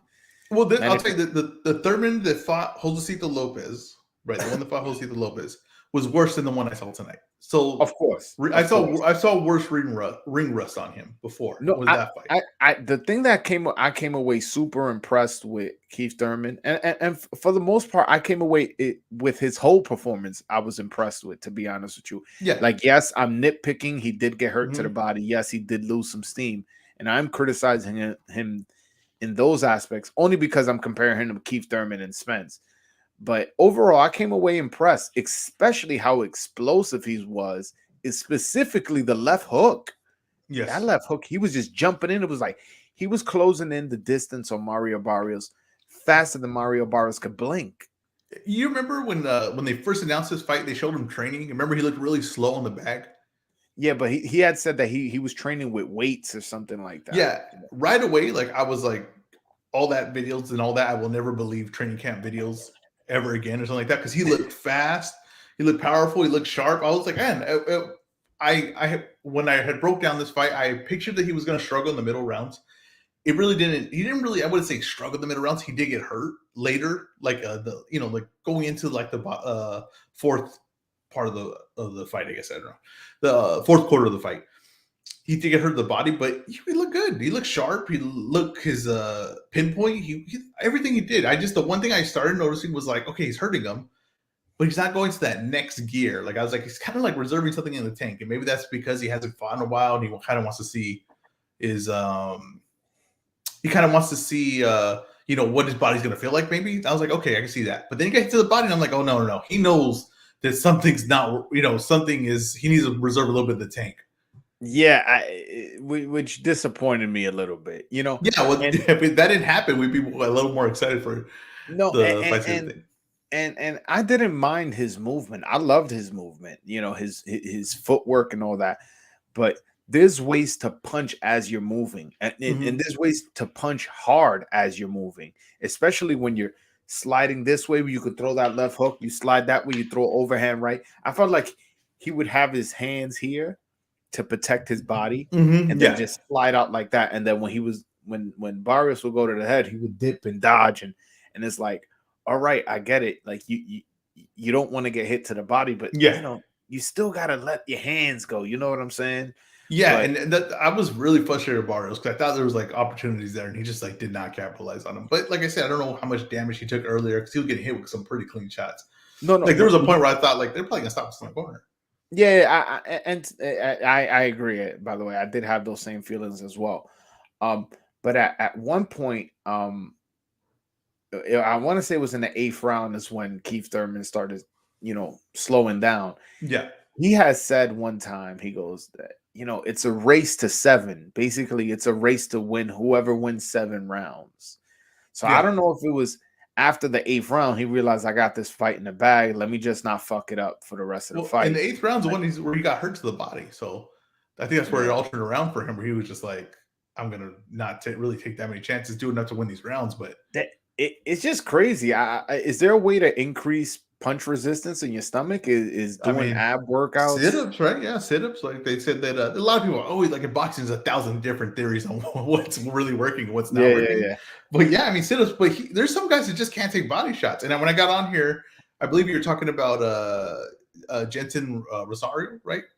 Jason Rosario, Yeah, yeah, Jason Rosario, and he can't take a body shot. I mean, at all. yeah, he can't take a body shot. That seems to be his weakness. Some guys just like if you have a glass jaw, there has to be a glass stomach, and Thurman might have a glass stomach. You know what I mean? That's funny. I never had Yeah, there glass. has to be a guy like that, and that seems to be Thurman, and that seems to be Rosario's problem. Yeah, I mean, I don't know. I guess the way he fought today is a good way of avoiding getting hit to the body. He fought at times very conservative when he felt his body was in danger. That's when he would start moving. That's when he would drop his hands. That's when he would turn his body away. It's like, okay, It really makes you appreciate complete performances, right? Like if you see like a Lomachenko fight or something like that, he smokes a guy for 12 rounds, right? And you're like, yeah, there was really not a part of that fight where I felt like he was in any danger and he was always in charge. And then you yeah, see this fight and like look at if you looked at Thurman for the first 7 rounds, like you said, it was like complete control. You could thought I could turn the TV off right now. I'm not going to change my opinion the rest of this fight. And no, you'd be wrong. You would see the 8th and 9th and 10th round, and you'd be like, oh no, this guy is pretty vulnerable. yeah. No, no. Yeah. But did you get to see the Quadras Yeah, I did. I Bam did. Rodriguez Yeah, fight? it's like almost cross-eyed from how many screens I had to look at. But yes, I did. I did see that. That was freaking Rodriguez looked amazing. He looked Yeah, amazing, man. and like I told you, I don't really buy multiple weight classes at that weight. You're 108 to 116 or 18, and No, that's but it. That's that the weight class. hold on. That's a significant jump, man. Let's not downplay that. Well, wait. So it's 108 to 116, right? Or 118. That's 10 No, pounds. 115. Yeah, That's yeah. seven pounds. That's Yeah, seven okay, but pounds. 147 to 141, I mean, 6 pounds. I mean, if we're really being, that's the weight class, 147 to 141. Yeah, but no, but Heavyweights, 220 to, unlimited. no. What I'm saying is, when somebody moves up from 140 to 147, they moving up 7 pounds. Yeah, but technically, really, they're only moving up one because the 141 is the weight class. I No, mean, no, no. But I'm saying you're fighting somebody who's most likely going to be at the limit. no, I get that. I get that. I'm just saying to me, 108, if you're 108 and you're 116, I'm just going to count that as one whole weight class. And everyone can fight each other. What did the guy, what's his name? Charlie Edwards, I want to say. Who's the one? He's Sonny always Edwards. Sonny Edwards was like, I don't know if he's going to come back down now, right? He was talking about Cesar Martinez. I was like, he went up 2 pounds. Like, yeah, he could come back down. Trust me, he's not like he's done at that weight class. What are you No, talking I about? know that there's 115 and there's 118. With that is ridiculous. It's like a 3 pound weight jump. There's no need. There's really no need for it. I'll tell you right now. And they keep telling me, like, oh, this guy won titles over 5 different weight classes. It's like, yeah, every 1 pound's a weight class. Yeah, that's why. Well, let me not minimize what Pacquiao did, but somewhat that's why Pacquiao has so many titles. Yeah, I mean, You went from people are going to be pissed about it. Boxing nerds will be pissed about it, but it is what it is. no. Listen, Pacquiao is in my top 5 all time. He's a Pacquiao great is an fight. all-time Great great, fighter. fantastic fighter. But if we're just being honest, like he went, I think he went 118, 122, 126, 130, 135. Like just those weight class. Like You know what it reminds me of? 5 pounds is the biggest difference. It reminds me of the Olympics and when they have swimming competitions and they're like Michael Phelps won, like 9 medals. And it's like, yeah, it's all swimming though. Kobe could only play basketball. Kobe could only play basketball once. If you could have like layups and then 3 points and then dunks, Kobe's gonna leave with multiple gold medals, but yeah, Michael Phelps, he's swimming over and over again. We already know he's better than everybody at it. Yeah, We're like giving the him a couple. breaststroke, Yeah, he's already won that. It's like it's stupid. It's of course he has. I never thought about it like that. It's Yeah, like, yeah, that's what it he's reminds better me of than those lower everybody weight. at swimming. Yeah, it's like okay, yes, get him out of a pool, and I'll start being impressed. Like, all right, I'll be impressed. Have him beat the Hussein Bolt on a run. Yeah, go run, start running. You know what I mean? Just put his feet to work. Uh, But yeah, I really liked Rodriguez. I think he looked excellent. Like just a star performance. A guy that just showed that he's ready to contend. Yeah. Somebody's asking, what do y'all think about Ryan Garcia fighting an unknown man from Africa? I actually have a video coming out tomorrow. It's a breakdown of what my thoughts of the fight is. So I'm not going to speak on that. But if Ezra wants to. Oh yeah, I said I made it very clear. I'm a Ryan Garcia fan, right? And I'm like very rarely a fan of fighters anymore. Like now that I like try to do like the podcast and everything like that, I'm more just trying to call it right. I'm honestly more of a fan of just my own opinion. Like when I watch guys fight, I'm just rooting for me to be right. Like what did I say? I want that to happen. So I think Ryan Garcia. So far, I'm undefeated in predictions. See, there you go. So, Ryan Garcia, I think he's undervalued. I think that people think that he's the most vulnerable at the weight class. And it's funny because you have the fastest, probably hardest hitting guy in the weight class, and suddenly he's the weakest link, right? That kind of doesn't happen anytime ever. Now, you know what it is? A lot of people criticize the fact that he got dropped by Luke Campbell, who's not a puncher. You know what I'm saying? Also, isn't like a former world champion or anything like that. Somebody super crafty. So a lot of people criticize him off that. I thought about that because I know that people do that, and I had an example of someone getting dropped by. Oh, okay, yeah, Daniel Jacobs got dropped by Sergio Mora. Sergio Mora does not hit hard. Sergio Mora, no, he doesn't. He doesn't hit hard at all, and he dropped Daniel Jacobs. Andre Ward got dropped by Darnell Boone. There you go. So that's what I'm saying. Is that you're gonna get guys that you don't feel are the level, whatever, to drop someone, and you can't erase a whole career and the guy's whole future just because he got dropped in a fight. These are guys throwing punches. Yeah, Luke Campbell's a former gold medalist, so it's not like he got dropped by an absolute nobody. No, was a guy, a superstar? No, but he was. And he was a guy that was competitive with pretty good level competition, right? And I'm talking about Linares. I'm talking about Lomachenko. And he went to the decision with Lomachenko, Linares, and what's his name stopped him. Exactly. So all that being said, right? I'm a little higher on Ryan Garcia than most. But all that being said, Ryan Garcia kind of talks a lot. And there gets to a thing where like you can only call your shot so many times and be wrong. Okay, he has the name power, right? He has the markability to really make any fight he wants. If he wants to fight Devin Haney, he could make it tomorrow. If he wants to fight Lomachenko, he can make it tomorrow. If he wants to fight Tank, he can make it tomorrow. Yeah. So I don't like when after every fight he goes on Instagram, goes, "Oh, I would have knocked both of them out." I'm like, "Yo, bro, shut the fuck up, man." You could have fought both of them. That's the thing that pisses me off. It's right. Like if you like follow me on Twitter, I tweet this guy all the time, and I'm just like, "Please, Ryan, like, don't make us look stupid this time. I can only go to bat for you so many times. I'm done going to bat for you. Like, this is me officially having to turn, my back on this guy a little bit and say." And people are telling me, "Oh, this guy's top 10 ranked." The rankings are nonsense. The rankings are most of the time BS unless you're in the top 5. Like there's guys in the ranking that no one's ever heard of. This guy's only fought out of his country like twice, I believe. And I do not recognize one name on his boxing rec because I looked at it, right? And then I went and looked at his skill, his actual fighting, and he's not that skilled. We're going to be honest with it. Listen, I was just going to give away how I feel about him fighting this dude. But again, that video comes out tomorrow, Michael Blunt, Lil Bro. So you'll hear me talk about Ryan Garcia and Emmanuel Tago is his name. Mm-hmm. Yeah, no, but as far as getting back to just Ryan Garcia in general, the thing is, I the same way you see him, I see him. I'm a fan of the guy. The guy can fight, man. The guy knows how to fight. He every time I've never gone away from a Ryan Garcia fight not thinking he's a special fighter, not being entertained. He's a good fighter, and he's friends with Canelo. He's training with Canelo's trainer. He has the right people around him, but for whatever reason, he was having mental issues, which I do believe. Some people think he was a liar. I believe him, and but according to him, he has everything settled, which I hope he does, and let's see what he does from here on out. Yeah, I'm not like, completely sold that he's not going to be a good fighter or any of that. I just think that this fight is what it is. And I think that it'd be refreshing if one of these guys just came out and been like, hey, I'm not, I'm probably going to take a lower top 10 guy this time, not trying to hype up this matchup just so I can brutally let you guys down when I announce it. And, just That'll like, never happen. That'll never yeah, happen. why not though? Like, honesty is like, No, honestly, the best because thing you could it's a possibly do. business. It's a business. You But expect people to be like, but "Hey, it I'm fighting hurts. somebody not that No, you popular." don't have to say not that good. You should be like, I'm gonna, not the names you're talking about. None of them. They're not on the table this time. Maybe What next what time I go to the table. what he said on Twitter, what Ryan Garcia said on Twitter was like, "Hey, listen, I'm fighting Emmanuel to go because he's the only fighter that would take the fight without the stipulation. If I pull out, I'm gonna have to pay a fine or something like that." I don't think Jojo Diaz would. I don't. I think Jojo Diaz, who's promoted by the same promoter, could be talked Yeah, out of that. I think Tevin Farmer would have took the fight without that clause, right? I just find it hard to believe all these things. Now, I believe Isaac Cruz requested that. Isaac Cruz, who was a C-level fighter until Tank spit shined him pretty good for everyone to see.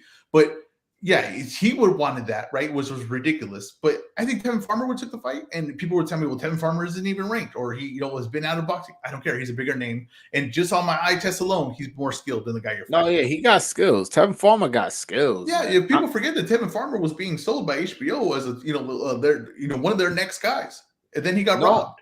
and then people forget that he was very close to fighting Tank Davis, and then for whatever reason that fight ain't get made because the money wasn't right or whatever it was. But point is, um, the fight didn't get made. That's all I'm gonna say. I'm not gonna say anybody duck anybody because I don't know the specifics, but uh, you know, he seemed ready and willing to fight Tank, and I'm not so sure on the other side that was the case. You know what? And you were saying like they're never gonna say that, right? Like, oh, that I'm gonna fight.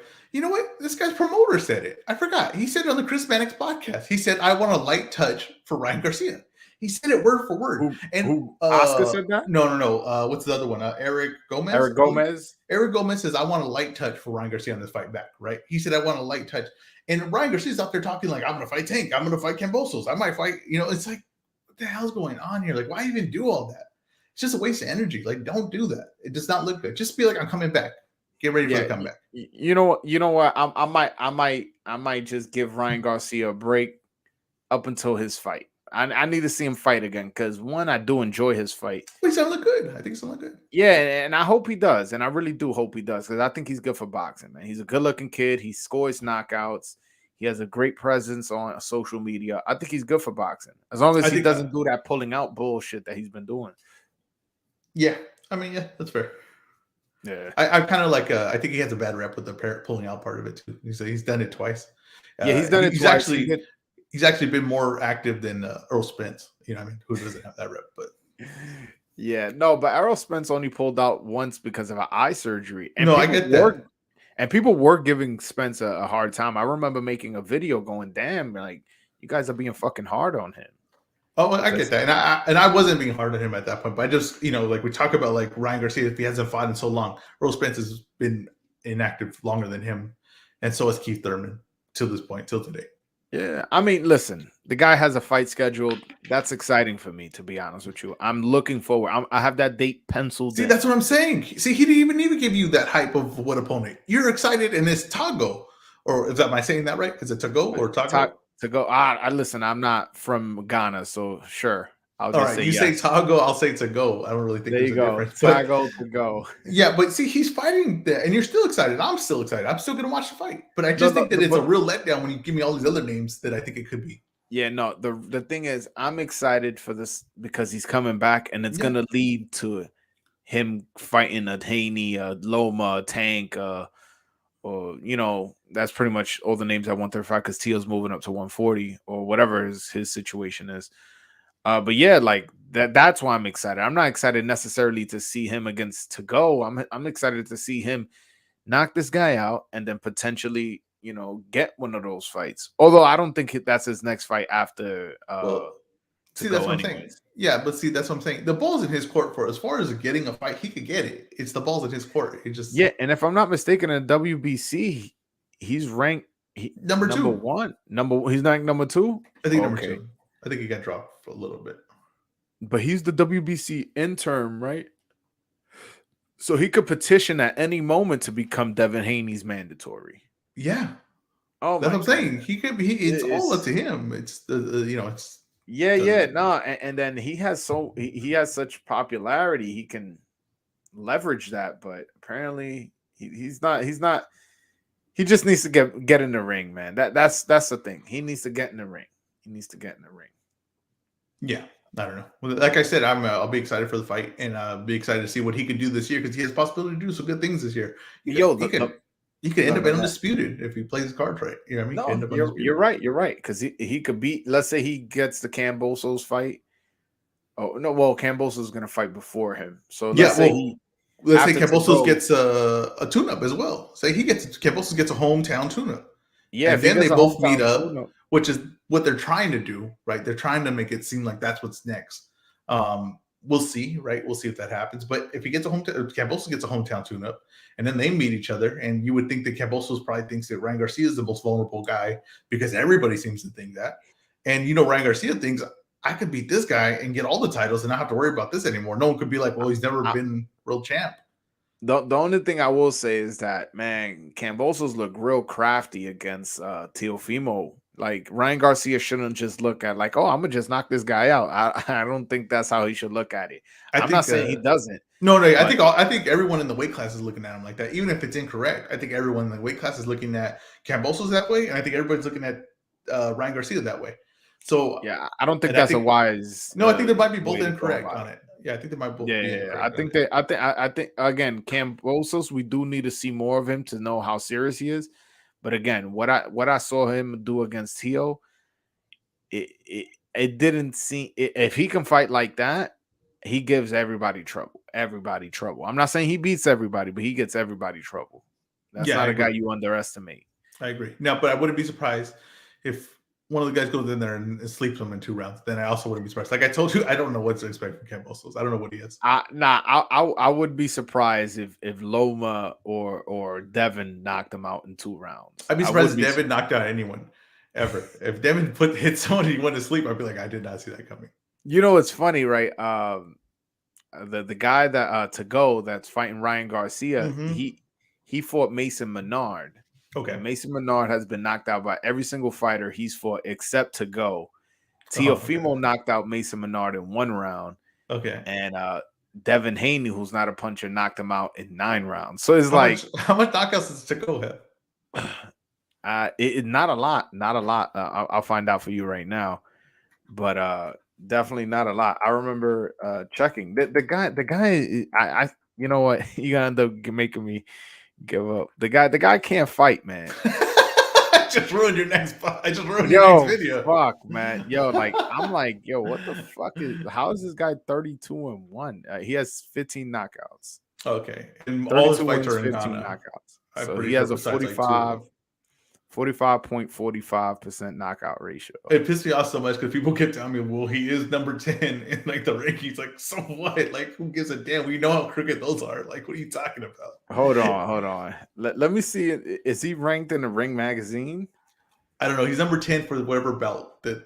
Yeah. Yeah, We definitely can't go by that. yeah. So it's like, and people are just like trying to defend it. And it's just like, Nah, I think some because people are just trying to sound smarter. Like, like I do know who to go is. And it's like, get the hell out of here with that. Like, I don't care. I'll about be that. honest. I never heard of him, and I I follow never boxing. heard. Yeah, I never heard of him. Not once. I never even thought of him as a possibility. Exactly, and I follow boxing pretty closely, as you can see. Yeah, he's not ranked in the Ring magazine 135.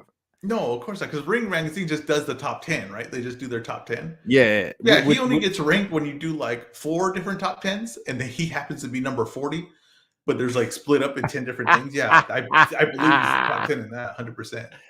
Yeah, People trying to tell listen me to the like, top. it's actually a good fight. That's what people told me that. They're like, it's actually a decent matchup. Like, Yeah, okay. what are we talking People about? are trying to make it out to be like a good fight because he lost his pro debut and has won 32 fights straight since.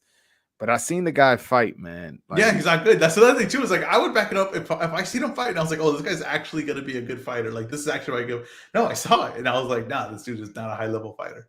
yeah, man. All right, but listen to the top 10, the Ring Okay. magazine top 10 list at lightweight. So at the champion, so what they do is the champion, they don't rank. So the champion is Cambosos. He's a Ring magazine champion. Number 1 is Teofimo Lopez.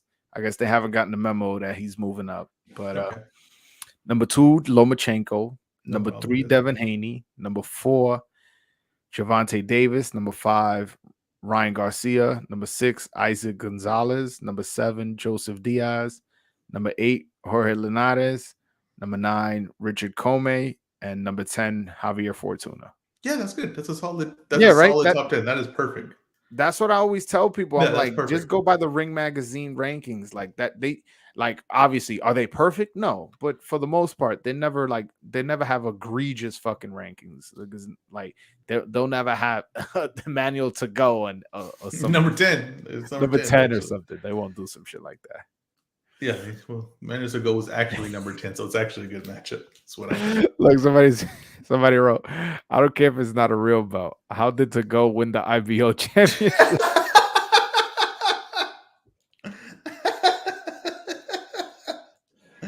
Yo, That's funny.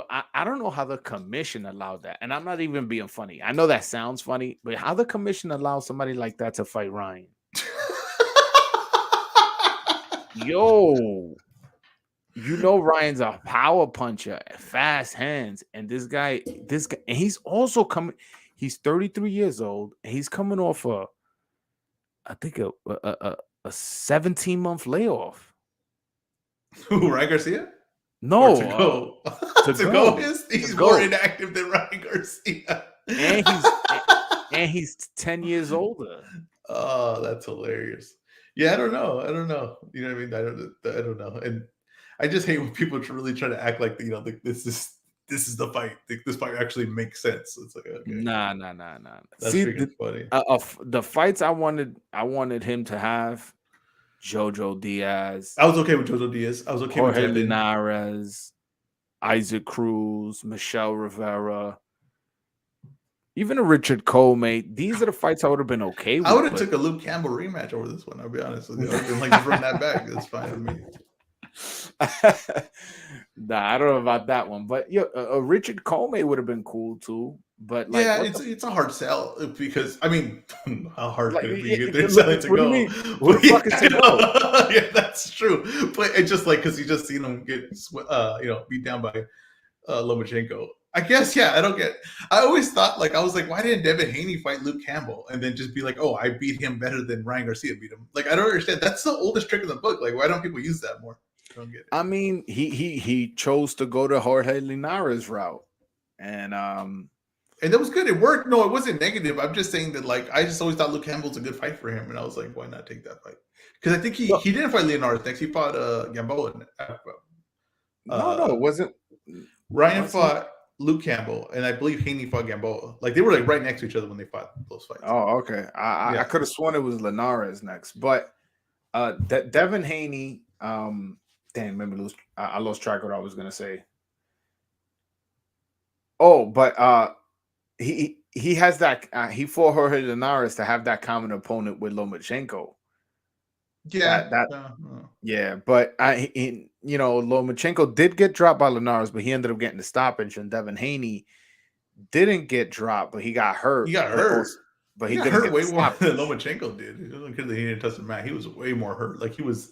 Yeah, because Lomachenko just got caught. It was he got caught with a good perfect shot. He got. It wasn't like he wasn't stunned. He got up and he finished the fight. He was fine. Yeah, he flashed him.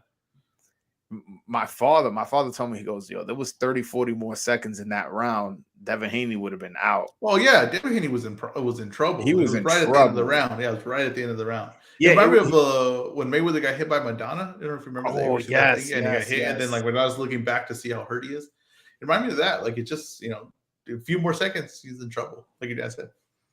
Yeah, no, going back to that fight, Maidana gave Mayweather a really tough fight, man. The first fight, really tough. He was actually too at one part, I don't think people talk about enough. Is in the middle of the ring, his jab was actually pretty effective in the fight. He wasn't just it wasn't just against the ropes. In the middle of the ring, he was doing some nice stuff too. He was just. He just came in sharp. You could just tell he knew this was an opportunity. He just came in super sharp. No, and he came in shape because he was working with Alex Ariza. And, the strength and conditioning coach, and his trainer was Robert Garcia. So he had a solid corner. That's as solid as I can get. Yeah, I think the mistake they made was they won the second one. Of course, Floyd was going to do better than the second one because he's seen the style already. for sure. But also they were like really trying to like focus on like the power. Like they were like, I just like gonna put a lot on him, a lot of power, and it was just like it's kind of like that mix, the mixed bag you kind of had in the first one, kind of was more effective. But I just think probably Floyd was just gonna figure him out the second time, and they've seen him too many times already. Yeah, no, Floyd's boxing IQ is like Yeah, elite. Is the yeah, elite yeah, of the elite. Is yeah. like He sees you too many times, and then he'll figure you out. yeah, it's kind of like the Jose Luis Castillo. Jose Luis Castillo gave him trouble in the first The fight, first and one, yeah. come the second fight, he just it looked like a total different fight. Yeah, that's why it always bothers me is like when people be like, "Well, Floyd wasn't even in his prime, like when he was at 147," and I'm like, "Yeah, but the part where you say he's in his prime, he had his hardest fights, like against freaking Jose Luis Castillo, against who's the other guy that he fought? They gave him a real good fight. Can't think of his name right now. What weight class? It was the same. I think it's like literally similar. 135. 135 as Jose Luis Castillo. I can't think of his name. I don't know. I was like blanking right now. It's a Mexican guy. Just blanking on his name. Jesus Chavez? Am I thinking of him? Jesus Chavez. He broke his hand in the Jesus Chavez fight. Was it the Jesus Chavez fight? Yeah, so I think it had more to do with that than what Jesus Chavez was doing. The fights he had trouble in that Manuel Augustus fight. He did have the trouble with the Manuel Augustus fight. Yeah, he had trouble with Miguel he got rocked Cotto. He got rocked by Corley too. Yeah, Chop Corley. Yeah, Chop Corley rocked him. I honestly, I think nobody hurt Floyd Mayweather worse than Chop Corley. What about Shane Mosley? I think he hurt him worse than Mosley. But he was hurt. He was really hurt against really Chop. He was hurt. I never seen Mayweather like that ever. Yeah, he was hurt. He was hurt bad. But hey, that just goes to show how great he is. He survived that because he got tagged. I believe it was an left uppercut, and it was just he was seeing stars, man. Yeah, and then like the Shane one, he got hurt twice in that one. He got hurt twice in one round. Yeah, Mayweather. Not only did he have excellent defense, that just goes to show he had a fantastic chin. Yeah, and he was strong. Like he was like really strong. Like his mind too. His mind's like really strong because like he never like. I don't know. He just always like did exactly what he needed to do to get past that point, and then just applied his game over again. Like whatever changes I need to make, I'm just going to apply my game again. Like I always thought about that in the Zab fight because Zab has a lot of early success in the fight with Floyd. He has a lot of early success in the early rounds. It looks like, oh, like this guy's just as fast as Floyd. He might be just as pinpoint as him. This could be a real problem. And then Floyd just starts like just eating him up like mentally. He just knows like, oh, if I just like keep this pressure on him, he's going to break. And it did. Zab broke in that fight. I was very disappointed in Zab in that fight, man. Zab was fighting a great fight. And then all of a sudden started hitting low, got points taken away. It's just the mental pressure of it. I just thought that Floyd just kept trying to, it's just the pressure he was applying. Just Zab was just like, but Zab kind of did that his whole career. He always wilted.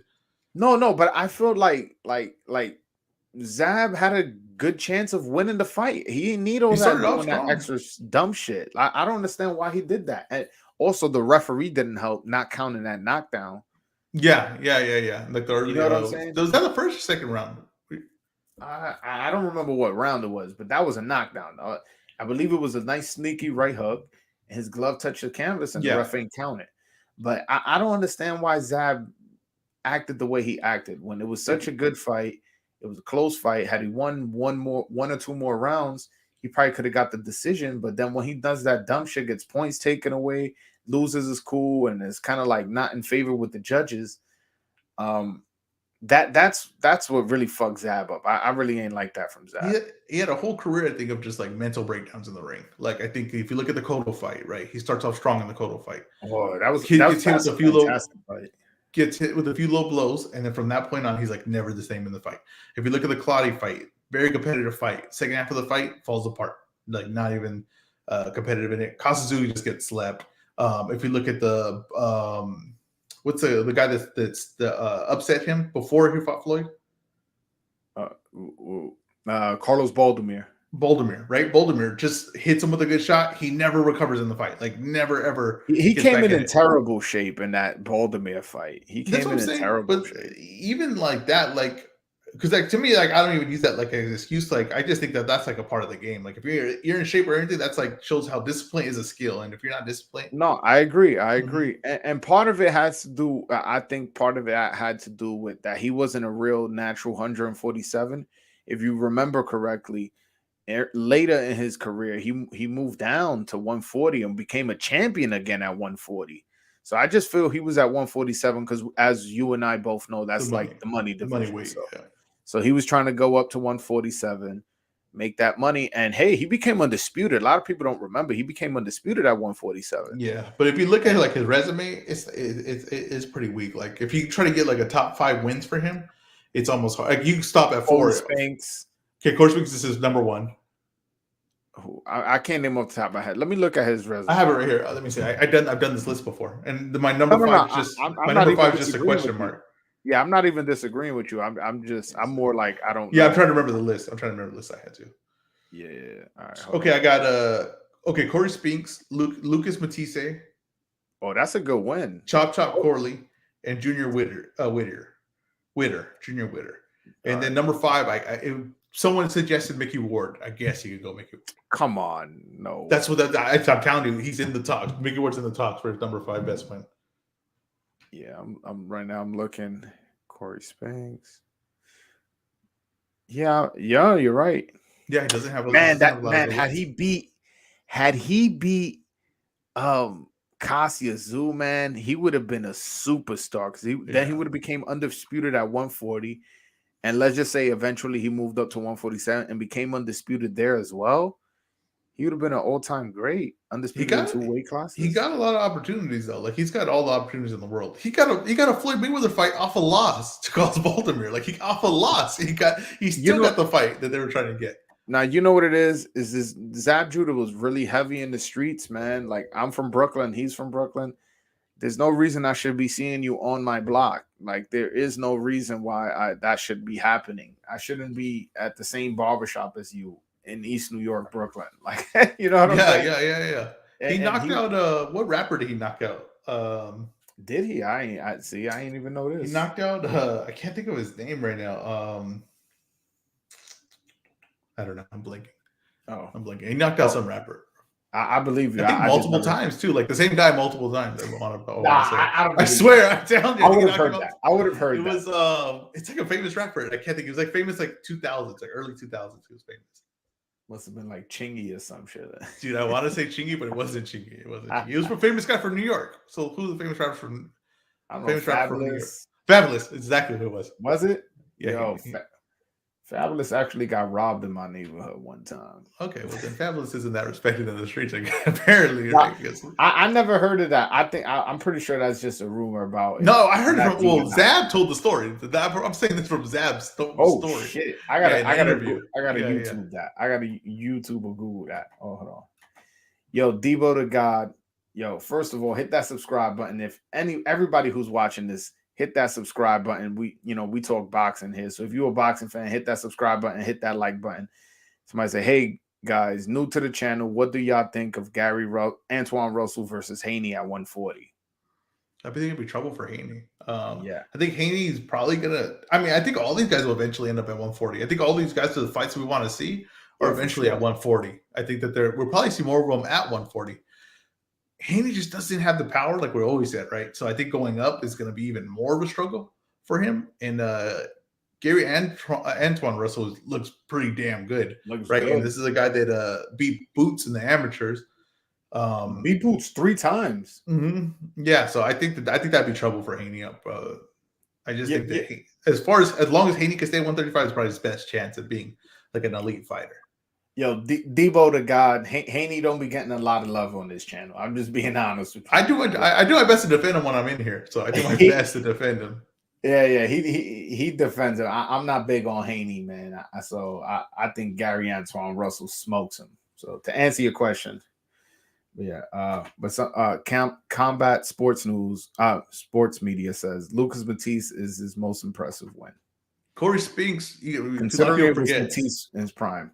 But yeah, I think Corey Spinks. Corey Spinks was in his prime, and yeah, he was the champ. He was undisputed at the time that he fought him. Like you got this is Corey Spinks. Maybe doesn't have a lot of notable wins, but he just beating Mayorga. You know what I mean? And Mayorga had just beat Vernon Forrest, who had just beat Shane Mosley. You know what I mean? Mayorga just beat Vernon Forrest twice, who had just beat Mosley twice. No, you know then he beat Spinks in St. Louis. Yes. in his hometown, and he knocked him out. It Yeah. wasn't a decision. It wasn't a razor thing. A fight could have gone either way. He knocked his ass out. But So Matisse is a good win, though. I'm not even arguing that. Matisse was a good win. oh no, Matisse was a good win. It was Matisse before like the Matisse run that got him to like Danny Garcia. It was before that, but it doesn't mean there wasn't a good Matisse. It just was he beat him before that run, I guess. Yo, by the way, I predicted that Danny Garcia would beat Matisse. That's a good prediction because I thought Matisse was gonna win. That's one of my most proud predictions I've ever made, man. That's one of the most proud because I remember my father was like, "You crazy, this, that, and the third, blah blah blah." And I was like, "I'm telling him, and that was on the undercard of Canelo versus Mayweather. Think about that fucking. Yeah, it was. Yeah, it was a co-main event. That was a co-main. Yeah, event. So what a fucking pay-per-view that was. You got two. Well, I was gonna say you got two fantastic fights, but the main event really wasn't exactly. The main event wasn't fantastic. But it was on paper highly anticipated. Yeah. On paper, you had two fantastic fights. Yeah, so on paper, you got two fantastic fights. Man, that was worth whatever we paid for it. It was worth it, man. I love that fight. I was just talking about Gary Anton Russell because I just mentioned him. He's going to fight Pistol, actually. No, I know. On the undercard of Colbert Gutierrez. That's an excellent fight. Pistol is very underrated. I thought Pistol beat Ramirez, and I think he's always tough. He's in there tough with a lot of fighters. The only guy he's really never wasn't in there tough with was Terrence Crawford, who's one of the best fighters in the world. I think that's a really good fight. And if Gary Anton Russell can look extremely impressive in that fight, then sky's the limit for this guy. Ooh, this is one of my favorite subscribers. So listen to his suggestion. PBC should make Gary Antoine Russell versus Subriel Matias after the Russell's next fight. That's a great fight. That's a right. That's a great fight. That's a great fight. I don't know if I ever spoke to you about how I feel about the 140 division. Have I? No, but I think I've seen you tweet about it that you thought it was like it's stacked. It's stacked from top to bottom. It's the hottest division in boxing. It's just lacking star power. It has like a great fighter, but it doesn't have any star power. No, but like in terms of prospects, even veterans, and then there's only one champion. In Josh Taylor, bro. It's the most stacked division in all of boxing, and I'm willing to have an argument with anybody. Maybe 122 you can argue is 122 is pretty stacked. Yeah, 140 is pretty stacked. 122 is pretty stacked. Yeah, you're right. Yeah, no, that's what I'm saying. 122. If somebody wants to make that argument about 122, I'm not gonna really argue too much because that division is pretty fucking crazy. We had a couple fights today at 122 that were really good. Yeah. But yeah, nearly damn good. 140 to me is the best division in boxing to me. And I think Josh Taylor has like an argument to be. I mean, if he wants 147, I still think he gives everybody a tough time. Like I don't think he's easy out at all. Who moves up to 147? If Josh Taylor moves up to 147, I think Josh Taylor's that dude, man. I like Josh. I think he's a hard out. Oof. Listen to this. Another one from Michael Blunt.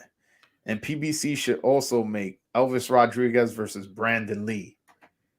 Yeah, I think Brandon Lee looks all right. I think he looks all right. I've heard some things that he ain't that great, or like they're protecting him, but he looked all right to me. He has some good power. He's blasting dudes though. Yeah, he has a good power. He has a good pop. Yeah, man. What do you think of Elvis Rodriguez? I think he's really good. I think that he kind of got like diminished because Top Rank dropped him when he lost that fight. But that's just prospects lose fights sometimes and they come back and be even better. He looked good the last time he was out on PBC. So I think that guy is really good. And that's another guy to add to that 140. No, and the guy he lost to just beat another undefeated fighter. Yeah, Sims. Yeah, that guy's not a bum. That guy. No, he's a good fighter. He's a talented fighter. Yeah. I knew he wasn't a bum when they made the fight. I was like, oh, really? He's ready for that type of fight? Yeah, he had a tough fight. Sims had a tough fight with someone else who's like a real notable name. So I was like, no, he's had that kid is good. That kid is good. But yeah, so you see, those are four names right there at 140 that just this guy has mentioned. Gary Antoine Russell, Subriel Matias, Elvis Rodriguez, and Brandon Lee. These are the young guys coming up. Yeah. Then the veterans, you got Jose Pedraza, Jose Ramirez, Jose Cepeda, Regis Prograis.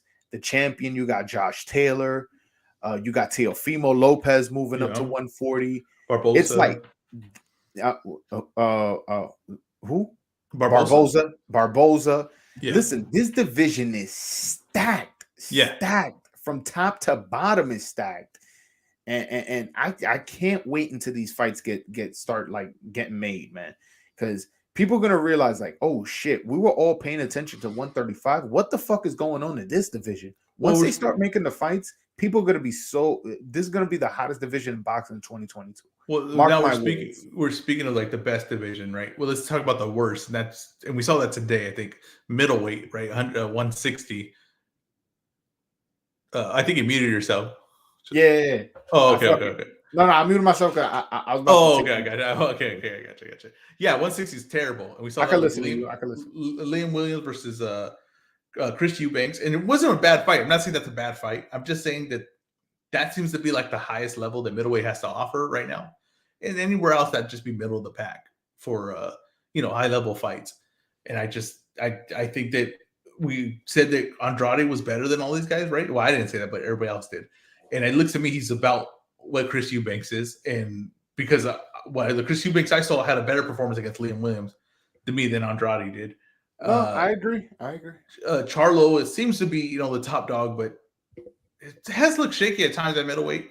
Golovkin's a celebrity fighter now. He's just basically Mike Tyson versus Roy Jones. You don't fight no one for real. No, come on. He's a celebrity fighter. Murata.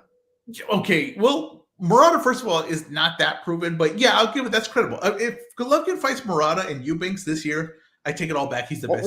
The fight was signed, sealed, and delivered for New Year's Eve. Before that, okay, but prior to that, he's been a celebrity fighter, right? He's been Jake Paul, lining up cans, knocking them out. We can't get past that, right? Munguia isn't very good, and his biggest win's Rosado. So it's a crap division. Munguia's biggest win is Saddam Ali. Okay, that's at 154. That's not even a middleweight. You're talking about 160. Okay, 160, right? But yeah, Saddam Ali, yes. Okay, whose biggest win was a washed up Miguel Cotto. So he's like, you kind of have to follow that down. The thing, it's like, well, how good was Saddam Ali? Wasn't a guy that could really compete at 147, which was his actual weight class. And then went to 154. Fought old Miguel Cotto. He was an Olympian, though. He was. He fought old Miguel Cotto. He beat him, and then Munguia beat him, right? And then Munguia wasn't even good enough to even make a fight with Golovkin at that point. They said that they wouldn't even sanction it. They sanctioned Logan Paul versus Floyd Mayweather. They wouldn't even sanction Munguia versus Triple G, right? They wouldn't sanction him at that point. You didn't know this? Really? Yeah. Okay, so I did not know that. So Golovkin needed a replacement, right? He was supposed to fight someone. I forgot who it was. They needed a replacement. They threw Munguia in there, right? I believe Golden Boy or whoever the hell had him threw him in there. And so this, just to let you know what they thought of Munguia at this point, they were like, let's just cash out, right, on this guy if we can. The commission said, no, he's not even at that level to fight Triple G. So then Vanes Motoresian had to come in to fight Triple G.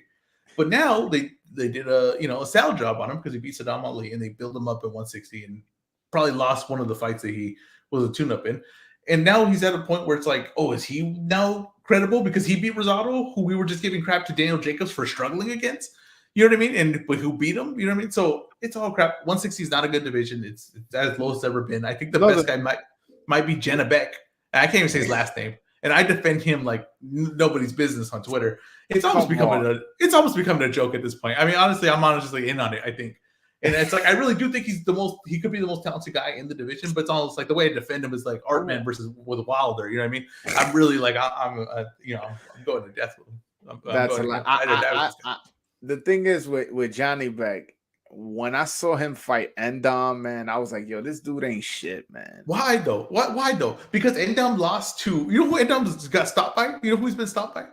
Peter Quinlan dropped like 9 times. Did Peter Quinlan stop him? Yeah, didn't he? No, he did not. Peter Quinlan did not stop him. And you know who else didn't stop him? Right, Murata stopped him in the corner. He stopped him in the corner. He didn't drop him. He didn't TKO him. They stopped him in the corner. Also, right, you know who did actually stop him? It was actually not even at middleweight. It was at 167. And it was who did Canelo beat? Is that what's his name? The 168 pounder? Yeah. Forget his name. His brother. From the UK, right? Yeah, well, he's the one that stopped Nadam. And I hate that I can't think of his name right now.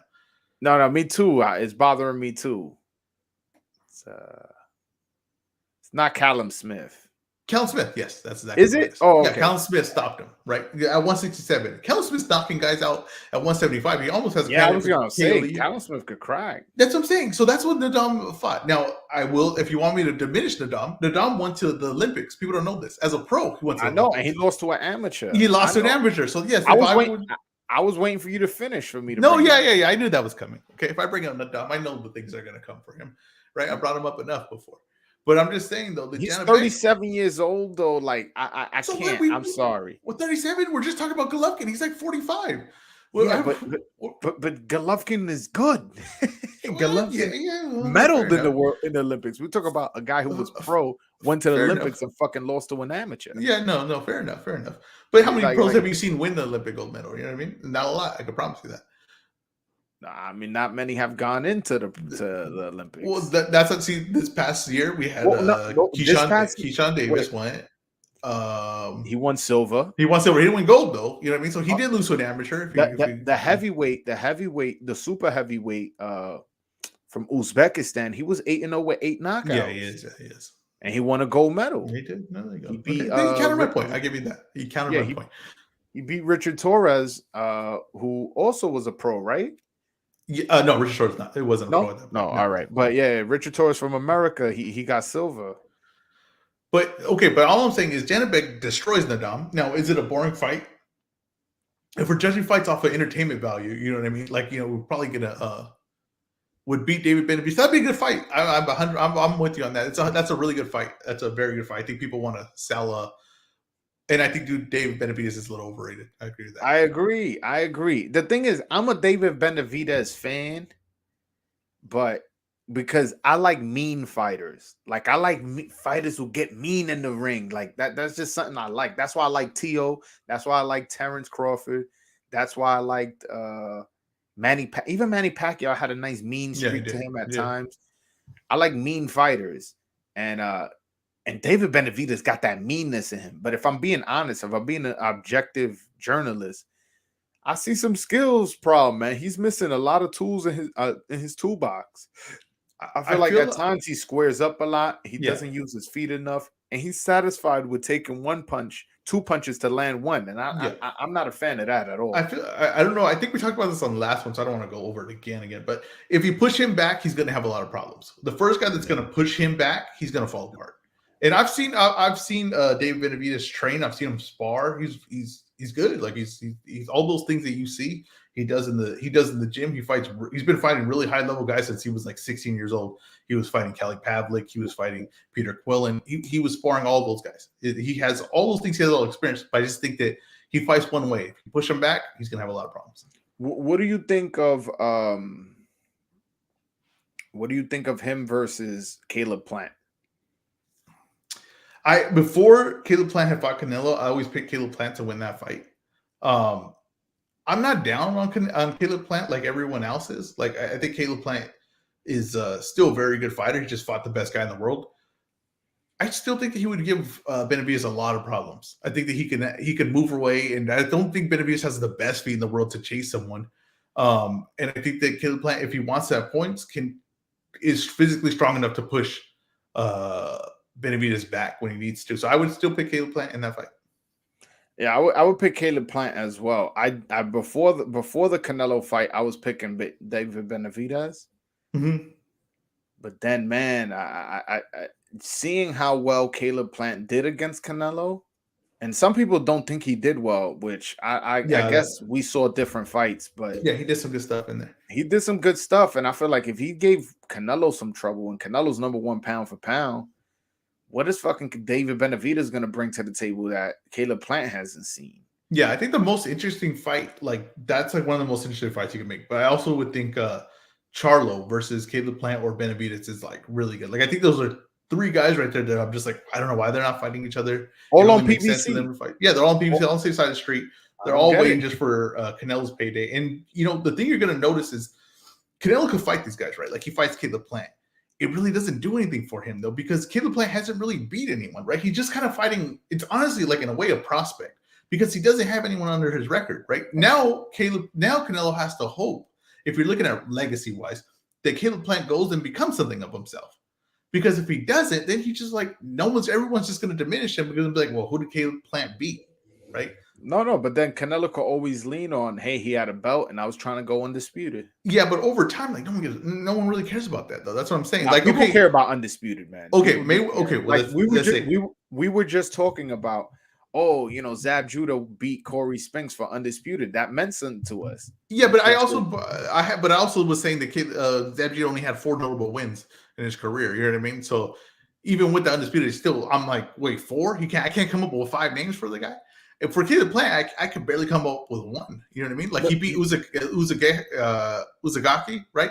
And Uzcategui, yeah. yeah, He beat Caleb Truax. It's okay, like I mean, Truax. No. I'm just bringing up names. That's what I'm saying. Like he doesn't have any. You don't have a top 5. I agree. His resume and David Benavidez's resume is nothing. They're both the same. And if he beats Charlo, maybe Charlo could sneak in the top 5 and pass Daniel Jacobs for Canelo. Maybe, but these wins right here. That's why he's saying, like, people are saying, oh, he's dodging these guys. It's like, no, it's just these wins don't really do much for me. Yes, they fatten my bank account. Yes, but I'm talking about legacy wise. It's not really much. It's not. Don't do too much for my legacy. No, I agree. But again, that's why Canelo's looking to move up to cruiserweight because of a belt. Because he wants to say he's a 5-division world champion, the first Mexican to do that. So it's just, it's just markers, like, just for when he's introduced in the Hall of Fame. Oh, undisputed at 168, 5-division world champion. He wants those, added, accolades to his list. Yeah. And, and this guy had a belt. He had a belt and he was the last man standing. And he got it, Like, what's his name? Barrios had a belt, right? I mean, not Barrios. I'm sorry. We did Baldomir. He had a belt when Floyd fought him, right? He had a belt. Listen to Carlos Baldomir. Carlos Baldomir beat Zab Judah when he was undisputed because he was the WBC mandatory. But he was so broke, he couldn't afford the other sanctioning body. So he only paid the sanctioning body that was his mandatory, which was the WBC. And that's when Floyd ended up fighting Zab Judah anyways. Yeah, past after he lost. Because Zab Judah kept the IBF because since this guy didn't want to pay the sanctioning fees, they kept him as the IBF champion. So Zab Judah beat him and then went on to beat Carlos Baldomir for the WBC. Yeah, and so see, he got a belt. We got a belt, right, from Baldomir. But no one would say that Baldomir is a top 10 win for Floyd Mayweather. He was a lineal champion, though. Yeah, but no one's going to say he's a top 10 win. Like, if you have a top 10 list for Floyd Mayweather and you have Carlos Baldomir on there, you could just but the thing is, like, Mayweather's arguably the greatest of all time. His list of great fights, like, Shane Mosley may be his 4th best friend. You know what I'm saying? Shane Mosley's a great fighter. Yeah, that's fair. I think it's Gotti. Well, wait, who beat Carlos Baldomir? Like, who's beating him besides? I mean, Canelo beat him. Canelo beat him. Canelo's not gonna put him on his list. No, Canelo was old. I mean, Baldomir was old. But getting back to Shane Mosley, I just brought him up. It made me think of something. One time I was on Chicken Talk and somebody was arguing with me that Shane Mosley and Zab Judah resume is basically the same. No, that's not true. I'm like, bro, he beat Oscar twice. Yeah, Oscar twice alone is already just anything Zab's ever done. He beat Margarito. He had a really close fight with Cotto.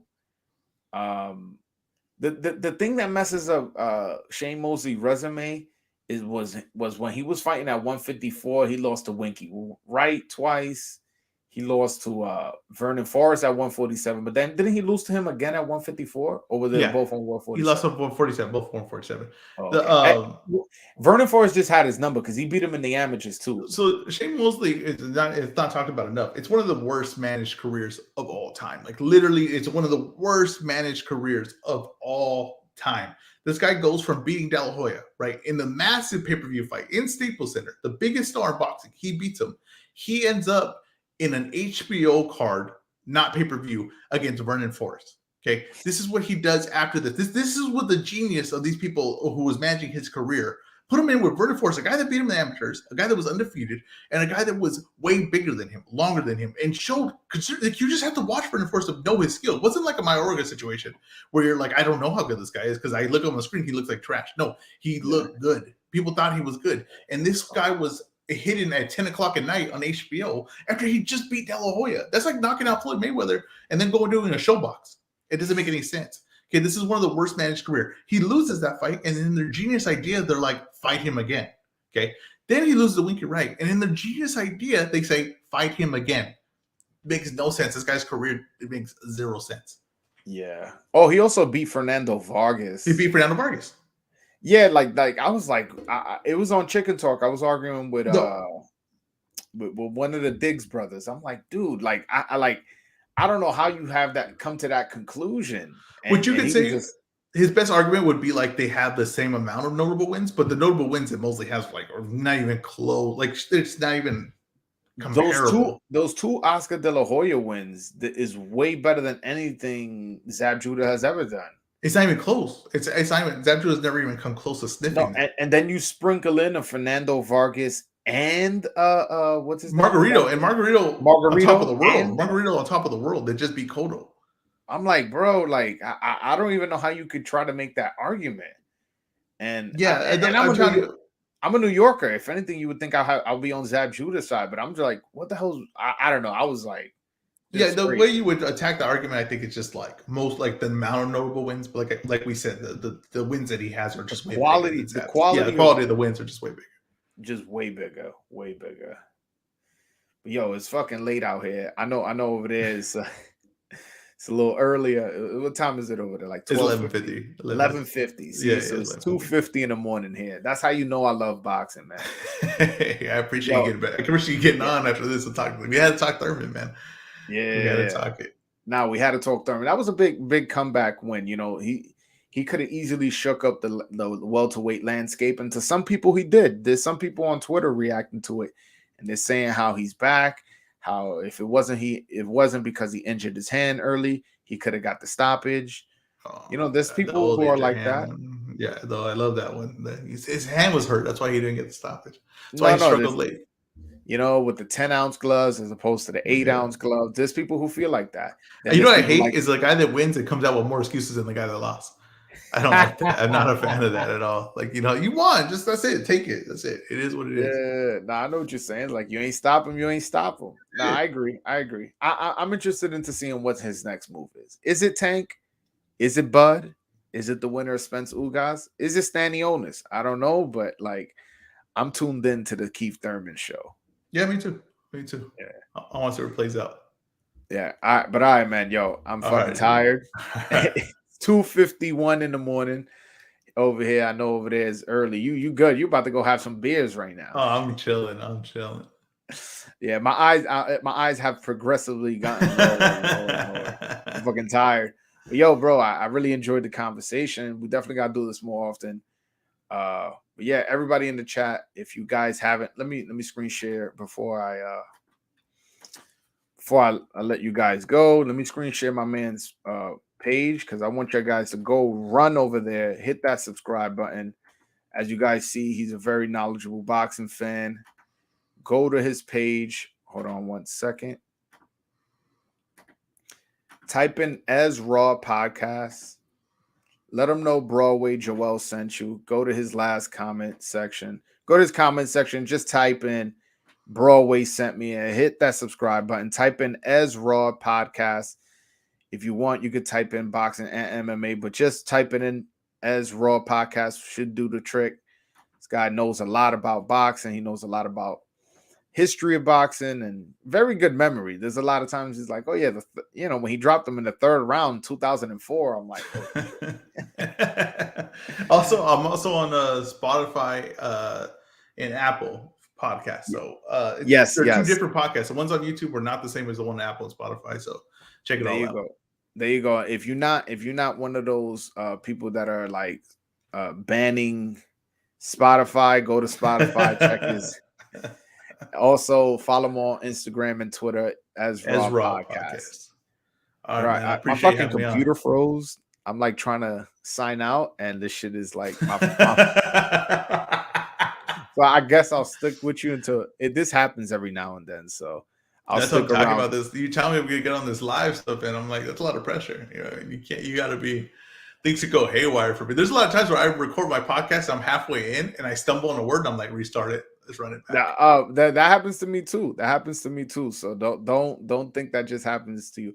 And there's been a couple times where I'll stumble on a word and I'll just edit it, post edit, and I do it so seamlessly that if unless you're really looking for it, you won't Oh, find. really? Yeah, I've gotten real good at it, but I don't do it often. I usually do damn, my fucking thing is frozen. Uh yeah, yeah, no, I've gotten real good at it. So, but yeah, it is annoying when and sometimes I'll record a video, right? Matter of fact, this Okay, happened to me today. This okay, happened okay. happened to me today. I'm gonna tell you this. I was recording the video about Ryan Garcia versus Manuel to go, and I go to edit it, and this is the only reason it didn't come out today. I go to edit it, and I keep calling him Tagbo. Oh yeah, I do this all the time. Oh my So god. I'm like, and then, that's his name. So it's like I say it nine No. times in the video. Throughout the video, yeah. Yeah, it's not. If had it happened once, I would have been like, all right, what I would have put it out anyways. But it was like, that's his name. What else would I have been calling him? So I just say, oh, Tagbo this, Tagbo that, Tagbo. Then I go and I'm listening. I'm like, that doesn't sound right, Tagbo. So then Hmm. I go to his box rec and it's to go, and I was like, or Tago, whatever. I Yeah. was like, oh my god. So I had to re-record it. Yeah, because I do MMA too. So like when I do the UFC, and they have like a bunch of like Russian names or like guys from China or like Japan. Oh, I screw that up all the time, like all the time. So it's consistent. I was well, you're off with this, so you're about to log out. But last thing I was gonna say is, like last time I was like, oh yeah, we had a good podcast, right? Like I was like, yeah, we had some good moments there. But in the first Yeah. one, we had like a bunch of clips that we posted like on Twitter. So I was like, oh, I know this guy like we did. This guy did like it. On that one, I was like, I got 0 clips like on Twitter, right, from our podcast. So I was like, oh, this guy must have not liked our podcast. So like Broadway Joe was not happy with the material I brought on the podcast. Nah. You know what it is? I have a baby on the way, so Hmm. a I lot know of your pain. times. What was that? I know your pain. I know your pain. I just had a baby, Yeah, so so a lot of times, like, it's hard for me, like with the doctor appointments, and sometimes like things she used to do on her own. She was like, "Oh, could you do this and this and this?" And I'm like, "Oh," so like I have to take on her responsibilities. Not that I'm complaining, let me it's my let me just son. yeah, let me just let you know right now. It's only gonna get worse from here. Like it doesn't get easier. I lied to myself a few times, like, oh, it's gonna get easier. Like once this happens, no, it gets worse. Like I promise you. Whatever you have now, you're gonna do less later. Yeah, I mean, I hope not. I hope that's not the case. I That voice, the sound of defeat in your voices. That's why I always want to give you the truth. nah. I mean, my girl, she's cool, man. She's not lazy, so at least that, like, she tries to be independent. But there's certain things, whether it You be can't like do. Yeah, they can do. reaching for her shoe and tying her laces, or reaching for something up high, but she feels like her belly is pulling, so I have to go do it, or lifting anything Hmm. heavy. Like, it's just a lot of like little things where it's like, yeah, you tell me you can't carry that thing that weighs 10 pounds, and it's like, Yeah, well, no, she can't because she's pregnant. So I have to do yeah. a lot of little things around the house. I'm the one cleaning up the house a lot more now, Yeah. When the baby which comes, that's again, I don't when baby comes. mind since it's. That continues though. It doesn't stop. But China, I thought myself, I was like, oh yeah, things get back to normal. It doesn't. It doesn't. But yeah, getting back to the original point why I brought all that up is because yeah, so not all the times do I clip them up and stuff and put it up on Twitter and stuff like that, because it takes time. It takes time, and then I also got to do out my prediction videos, or if Hmm. anything happens in the news, work. It's just I'm Yeah, a pretty yeah. busy guy. I'm a Yeah, pretty yeah, busy. I'm with you on that. That's why the other day I recorded my podcast like at like 2 in the morning. I was dead tired at work like the next day. I'm just like I had to get it out there though. Yeah, no. But all right, man. I All right, man. appreciate you. Everybody go hit that subscribe button, Ezra podcast. I'll make sure to clip up this, so Ezra don't get mad at me. So I kept giving you gems here. It's like, come on, let's get some clips up there. But all right, man. I'll catch you All later, right, man. peace. Peace.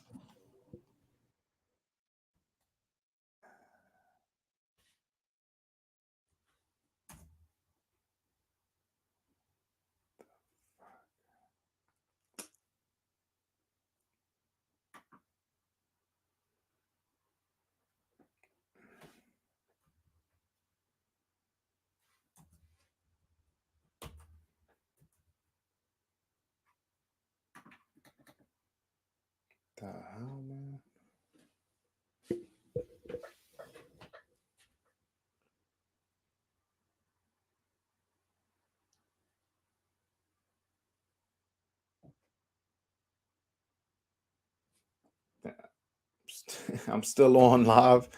My bad, guys. I'm trying to get off, but my fucking computer's frozen. I'm still on live. Yo, hold on. Let me try to do this.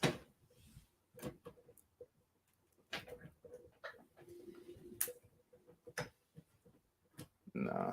What the hell's wrong with my computer?